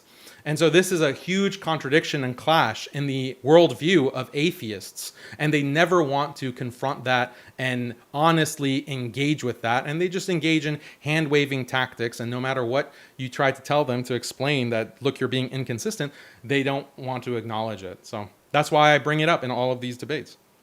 Abdul Rahman says, majority of scholars like Kurtubi, let me know if I'm saying it right, say marital rape is not allowed. Let's see. Okay, that's actually Coffee Mom says, Daniel, do you believe your worldview contributes to or alleviates the depression that women feel? Of course it alleviates it. Of course it alleviates it because it provides what women want. Biologically, they want marriage, they want long-term committed partner. They want, they're hypergamous, so they want a man who has higher status, who has bigger muscles than they do. Islam facilitates that. But the kind of liberal Western model, the feminist model of just free sex, promiscuity, this literally leads to the depression of women. I cited multiple studies about how women who engage in casual, uncommitted sex experience that as trauma. They might not admit it. They might not admit, oh, I feel empty inside. I feel devastated by what I've just done. But all of the empirical evidence shows that they do. They do feel very bad and have all this kind of regret for that kind of sexual activity. So, of course, a religion that prevents that is going to be better for women, whether it be Islam, whether it be Judaism, whether it be Christianity. I agree. I think that if society was Christian, I would much prefer that. And I think society would be much better. Women would be much better off if the West returned to a kind of traditional Christianity. Depression of women would go way down because women would get what they want, which is having these marriages, having children, living very happy, fulfilled lives as wives, as traditional wives in those kinds of relationships. You got it. Thank you very much for your question coming in from Samuel Bass. Says, question for Daniel. The law for nudity is equal for both genders in the UK. Are you advocating for the burqa for men? Well, as I said, like, men and women are different. Their attraction, what they offer in a relationship is different. What men seek from women is different from what women seek from men. So these are very clear biological differences. For the law to treat men and women exactly the same, despite these kinds of major differences between the two sexes, would be injustice. It would be oppression. That's the definition of oppression, because, again, you have these needs that people have based on gender differences, but the liberal feminist law, is treating everyone exactly the same. Islamic law does not treat the genders the same. It treats them differently because it acknowledges the differences in biology, the differences in psychology, the cognitive differences between men and women, the bodily differences. So this is something that Islam acknowledges. Other traditional religions have historically acknowledged, but unfortunately, traditional religions are suffering from amnesia, and they're just liberalizing at a rate that's unfortunate. Islam is the holdout that is sticking to its traditions. And ultimately, we can ask, will women veiling make them more or less happy? And the thing is, we don't care only about what makes women happy. Let's imagine that veiling actually makes women more depressed. Imagine. What effect does it have for the rest of society? What effect does it have on families? What effect does it have on children? What effect does it have on the elderly? What effect does it have on men? Does that not count as part of the equation? We have to have a holistic view, not this kind of gynocentric, women-centered view of, what is going to make women happy at all times. I just believe that veiling does actually make women happier, but it also does much more in improving society and benefiting society as well. We have to have that holistic picture as opposed to women-centric. We only care what makes women, what affords women the most amount of choice with the least amount of accountability. That's the kind of liberal feminist model that's destroying society. This one from Harris Sultan says, that's some Buddhist saying, not Buddha himself. Can't remember what. Is Harris Sultan ignorant about Buddhism? Because the Buddha wasn't just one person. He had different manifestations according to Buddhist theology throughout history. So according to Buddhist theology, you can have multiple figures who are the Buddha, the manifestation of Buddha, or the avatar of Buddha at a particular time in history. So I don't think Harris Sultan knows anything about Buddhism. He doesn't know anything about Islam. He just reads pamphlets about Islam and then tries to have a whole career based on bashing Islam. He maybe don't get into other religions because it seems you're deeply ignorant about them. This one coming in from Brian W. says, Daniel, the traditional Muslim dress for men and women had a practical purpose to protect from sand and dust. However, here in the States, it does not apply. So why wear it here, as it just serves to set you apart from other people who are not Muslim? Again, it's a practice that has existed in many societies that didn't have sand. Muslim societies are not just societies in the desert. Muslims have been veiling in Spain, in Andalus, in North Africa, in the tropical parts of the subcontinent, in Southeast Asia, Malaysia, Indonesia. Like, this is a really bigoted understanding of Islam only being limited to the desert. For hundreds of years, literally for hundreds of years, over a millennia, Muslims have lived in all kinds of tropical regions and non-arid desert regions throughout the world. The tundras of Central Asia, Muslims have lived there. In Anatolia, Muslims have lived and civilized and thrived in all of these different parts of the globe, and they've practiced hijab. They've practiced veiling, as you see Muslims practicing it today, and many non-Muslims convert to Islam and they take up veiling as well in the United States. This one from Kanusapak says, Daniel, isn't there disagreement between Muslims on what covering is required, hijab versus niqab? Niqab's a whole other level of covering that includes hiding identity, etc.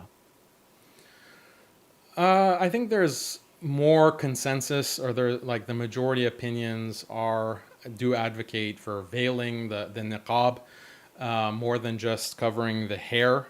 Definitely within Muslim societies, it's expected that if you're in a Muslim society, you're going to don the full face veil, and this is what Muslims practice. But again, like, there's a lot of liberalizing pressure for Muslim women to start exposing more and more and more of themselves. But if you went, 100 years ago throughout the Muslim world, whether you went to Egypt or Turkey or Malaysia, women in public were, when they were in public, were fully veiled with the niqab. It's only in our current times that this is, even in certain Muslim countries, this has been associated with like extremism and terrorism. And this is part of the whole global war on terror, CVE policy, countering violent extremism policy, where if you're a man who looks like me and has like a long beard, or you're a woman who covers your face, that means you're a potential terrorist, and there's all kinds of negative consequences from that kind of Islamophobic policy that's been imposed by the West, by the US and EU, against the Muslim world to stigmatize basic Islamic practices that were very common in our history, like full face veiling. You got it. This one coming in from, do appreciate it. Excuse me, but says, single wealthy women are the happiest, Daniel. Okay, let me see the stats. I mean, what I hear about are these old women who are single, who are overdosing on antidepressants, painkillers, drinking wine. Like, this is the common reality of being an elderly single woman. Doesn't matter if you're rich or poor, because women don't derive don't derive happiness from status in the same way that men do. Women aren't competitive in the same way that men are. So if you are, this elderly woman in your 50s and you don't have any children, you don't have any family around you, this is why that demographic is the highest in its usage of antidepressants. This is the reality that I don't see any of these atheists or feminists engage with, but it's to their own detriment, because that's your future. That's the future of yourself or your daughters.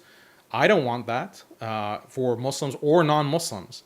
So I don't understand, what do you have to gain by portraying the reality in this false way that, oh no, single women in their 50s are the happiest that they've ever been. Okay, well, all the antidepressant statistics, pharmaceutical statistics are contrary to that. This one Explain it. Samuel Bass says, question to Daniel, why are you referring to biology to sustain your argument when Islam doesn't acknowledge evolution? I think it's basically the same question as a previous one. Islam does acknowledge biology. Islam does acknowledge biology in the same way that every religion acknowledges biology in some way, because we're human beings that have been created by God. What I meant to say is, they say when Islam doesn't acknowledge evolution, quote unquote. Yeah, so I'm just trying to distinguish that we can acknowledge biology as Muslims. We can acknowledge biology. We can acknowledge the animal kingdom. We can acknowledge all of these natural facts about the world. We can acknowledge history, because this is the way that God has created the world. So we can understand the wisdom of veiling when we see how it's practiced throughout the animal kingdom or through history. We can better appreciate the value of Islamic guidance. So there's no conflict there between that kind of understanding of veiling or mate guarding in any practice and Islam and a rejection of evolution. Deborah Grays says veils don't cure depression. Oppression is never, they don't cure depression. And then said oppression is never a betterment for any society. Well, yeah, it depends on how you define oppression. Liberals define oppression as if I don't get to do exactly what I want when I want it, then I'm being oppressed. Like that's the kind of cartoon understanding of oppression that they trot out in these kinds of debates with Muslims or with Christians. But in reality, liberal legal systems restrict people from different choices that they can make. So is that oppression? The fact that the law is, for example, telling you that, you can't go and start dealing hard drugs, for example, or you can't, engage in certain kinds of, like you can't drive 100 miles per hour on the highway. You can't, transform your house into a theme park right in the middle of the neighborhood. Like all of these restrictions, or in the workplace, all of these kinds of restrictions, or in school, all of these restrictions that limit your free choice, what you can do as an employee, as a student, as a citizen. Liberals don't experience all of those regulations as oppression. So that's a major inconsistency. We have to look at what is human nature. If someone is restricting you from your nature and what you desire, that is actually beneficial for you as a human being, okay, then I'll grant that that's oppression. But it's the liberal system that is preventing people from achieving the things that they need, like loving, committed relationships, long-term relationships, having a family, having a loving family with children, growing old and having the expectation that your children are going to take care of you and not just ship you off. Like these are the kinds of things that human beings need. So we can objectively ask which system is going to provide or increase the chances of providing for those needs. And in all these debates, I make the case that Islam is the one that's meeting these basic human needs, and liberalism is what is destroying and counteracting all of these needs that human beings actually have. This should be a wake-up call for liberals that your system that you're advocating is a cancer. You have to get rid of this and look elsewhere. Hopefully you'll look to Islam, but even if you don't look to Islam, you look at Christianity, you look at traditional Buddhism, that is better than this cancer that is destroying the entire world, destroying every culture and country in the world. This one from Harris Sultan says, thank you, Daniel, for existing. You destroy Islam more effectively than us. Well, according to the people who watched our debate, Harris, they don't have that opinion. So, this one from Brian W. says, Daniel, you are saying that women should veil to keep men who cannot control themselves from abusing them. Why? Can you repeat that? I didn't catch the first part of it. He said, Daniel, you are saying that women should veil to keep men who cannot control themselves from abusing the women. Why should women do this? No, I didn't say abusing women. Like if a woman is not veiled and a man comes and assaults her or kills her, then that is a violation. That's a crime that he's committed. That's not what veiling is about. Like veiling is supposed to decrease the promiscuity, decrease the rate of inappropriate gender interaction in society. And it's not about what men can do to control themselves versus not. Like in the same way that women, as mate guarding strategies, as I explained in the opening, they require like a dowry, for example, in marriage. Or women expect that a man is going to provide to the relationship and provide child support and provide protection, like all of that kind of resource investment that the husband or the man in the relationship has to provide.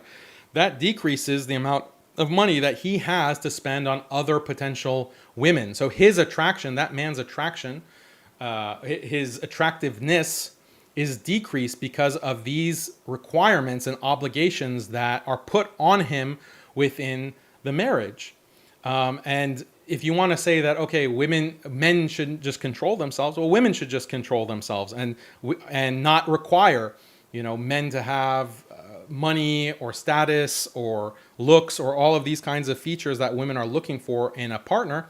They should give all of that up. They should give up mate guarding. They should give up any expectation of child support. They should give up any expectation of maintenance throughout a relationship. But they're not willing to do that, and that's what came out in this debate: is do women have any obligations? Do women have any kind of accountability in a marriage? And we didn't see a response to that. Instead, we said, "Oh yeah, I want a man who is bigger than me and has more muscles than me." Okay, well then that comes with certain kinds of costs and accountability, but you're not willing to pay it.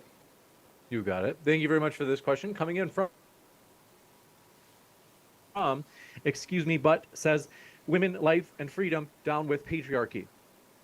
This one from Apostate Prophet says, the parentheses, or I should say in quotes, paradox of the decline of female happiness, this is a famous paper from, I think if I remember right, it's like 2007, says, is a study which says that developments over the decades have not made women happier. And by developments, he means, I think, feminist aligned developments or changes. He says, shows that despite these feminist developments over the decades and women's simultaneous declines in happiness, he says that the reason is that these feminist developments have not made women happier due to persisting imbalances. In other words, like societal imbalances, like prejudice toward women or systematic things that prevent women from getting ahead. He says this is a study for equality. Daniel doesn't read his own references. No, the title of the paper is Paradox, because the explanation or the question is, we should at least see a trend line, right? If women are, no one disagrees that women are more empowered than ever. Women have more resources than ever. They are in higher positions of authority. There are more female CEOs now than ever. So yeah, we're not going to get a perfect, like this is from the feminist perspective, we're not going to get a perfect egalitarian society, but at least things should be getting better. Depression should be getting less. We should see a movement in all of these lines. Instead, we see the opposite. We see things are trending up. That's what the paradox is. And that's what, none of these guys can explain, is why even these researchers can't explain it, because it goes against, of course, the people who are writing that paper, Betsy Stevenson and these researchers, of course they're feminists. Of course they're liberals. Like, that's why they're calling it a paradox. It's not a paradox if you just understand human nature and you understand that, look, the liberal system that is proliferating is actually contrary to human interest. It's actually contrary to what is going to bring everyone in society better outcomes. So it's no surprise that you're seeing the increase in depression, increase in crime, increase in STDs, increase in all of these sociological and personal psychological problems. It's no surprise, obviously. But it's a paradox for the liberal. It's a paradox for these researchers that, despite themselves, they don't want to admit that, oh, we're getting more and more of what we want through all kinds of social policy, but actually people are getting worse off psychologically in terms of other sociological markers. That's what you have to explain. You got it. This one coming in from Sahid Lifam says, they said, I've said it before, I'll say it again. No one can beat our beloved Daniel. This one from XK says, let's see, this is more of a super chat directed at your critics, namely Apostate Prophet and Harris. So we'll save that for another time. This one from, read it. You should read that.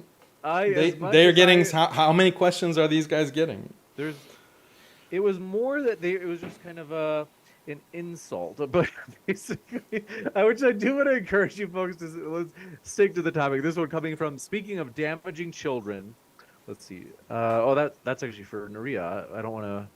They say Harris Sultan says, Sahid. Well, okay, since he's addressing him, I guess I'll read the original one from Sahid. Says, yeah, this is the one that was basically saying, Daniel won and Naria lost, and Harris Sultan addresses them in a super chat saying, Sahid Lifam is simping his co-wife beater hard. Both are going red. Just take the L. Yeah, I mean, this is all that these guys have is name calling. Like, they can just make these libelous accusations against me by accusing me of all kinds of criminal behavior. Like, this is how small-minded and ignorant they are. they can't engage in the arguments. They just have to throw out these labels and accusations. This one from Nameless. We got that one actually. This one from Aziz says, everyone watch, quote, Fareed Responds on YouTube debunking the apostate prophet. So we got wars in the comments. This one from Ahmed bin Muhammad says, we got that. That one's from Nuria. Mike Tyson says, James, Daniel is speaking over Nuria too much. I tried to keep a rough track in my mind. It seemed like it was fairly equal, although I would admit Daniel tends to take as much time as he can. But I frankly would do the same thing. But still, like the thing, just to say something to that, I don't try to talk over people, or I don't try to interrupt.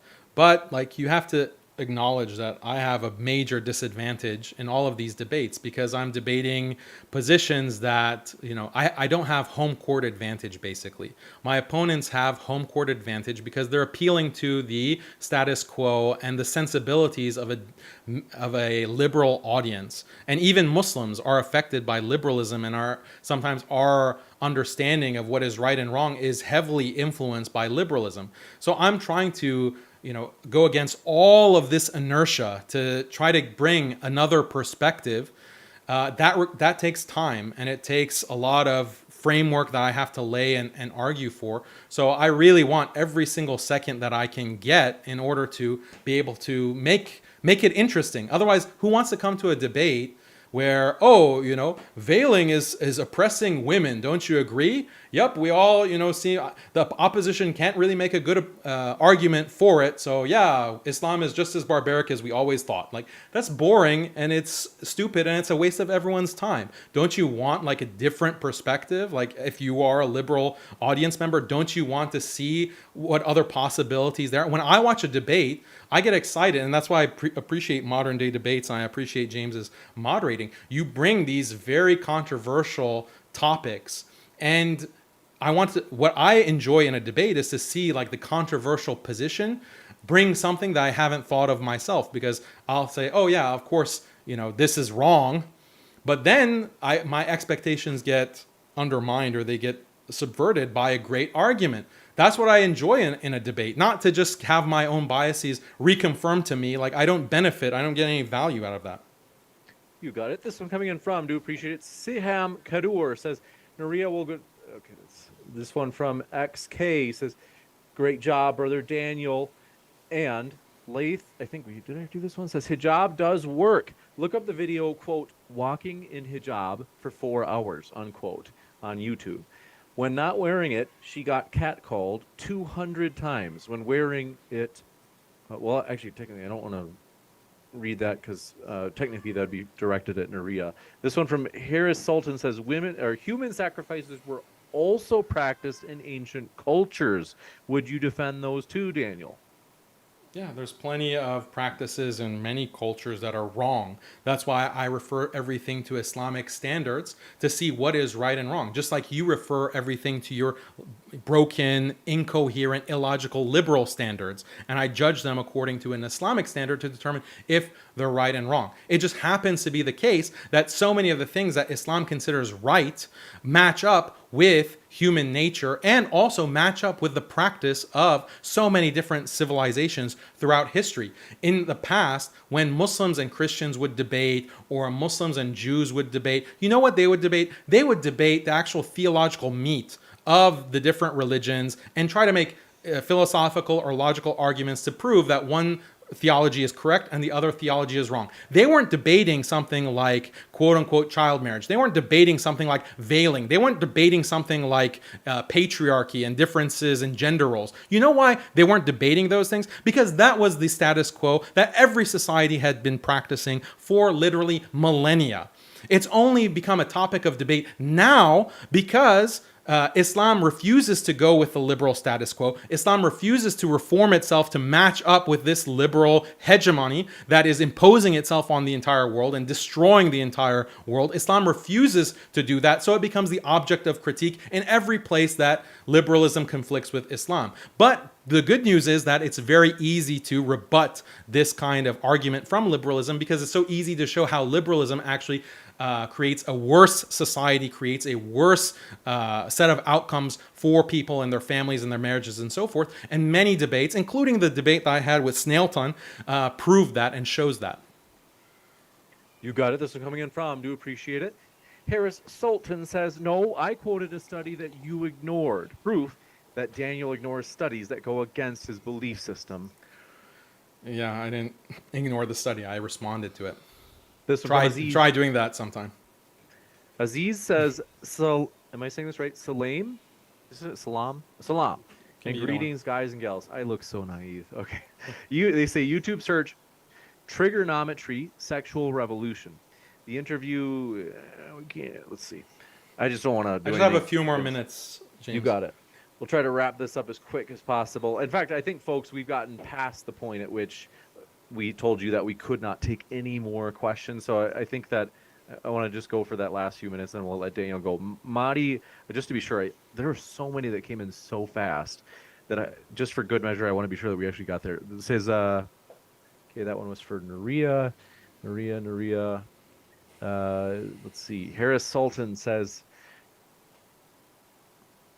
Pikachu's favorite pastime is how to come up with new ways to destroy Islam. Okay.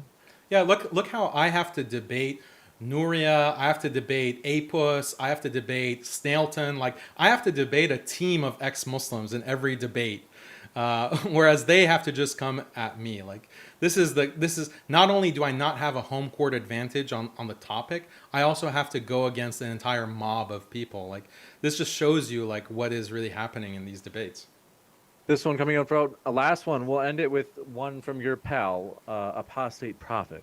He says, women are naturally equally or even more promiscuous, according to many studies. So, which I think you said that earlier, Daniel. Yeah. Then he says only historically less polygamous compared to men, which I think that's also what you said. I think this maybe came in right after you said that or close. He says, why does Daniel continue with this old myth? Women have less promiscuity than men because it's associated with the hormone testosterone. Testosterone is what increases promiscuity. So it's not exactly at the same levels. That doesn't mean that women aren't promiscuous. They are, but women are also more selective biologically because they have to have biologically, they have much more resources that they have to put into pregnancy because you have to carry a baby for 9 months. That's a huge toll on the body. So naturally, females in every species, not just humans, are more selective with who they mate with. And that is a huge difference that leads to patriarchy. It actually leads to differences in gender roles. So they are less promiscuous and they're more selective. But feminism subverts all of that. Why? Because we see actually testosterone rates in women increasing over the decades, which is causing women to be more promiscuous than they were in the past, making women more competitive than they were in the past. Studies are also showing that the tone of voice of women is actually getting deeper. Women's voices are getting deeper because they have more testosterone now than they did 2 or 3 decades ago. So these are the kinds of differences between the genders, but there's a kind of gender parity that's created because of different things happening in the human population with hormone differences and testosterone. But I mean, I don't know what Apostate Prophet was trying to prove, like with that kind of statistic. You got it.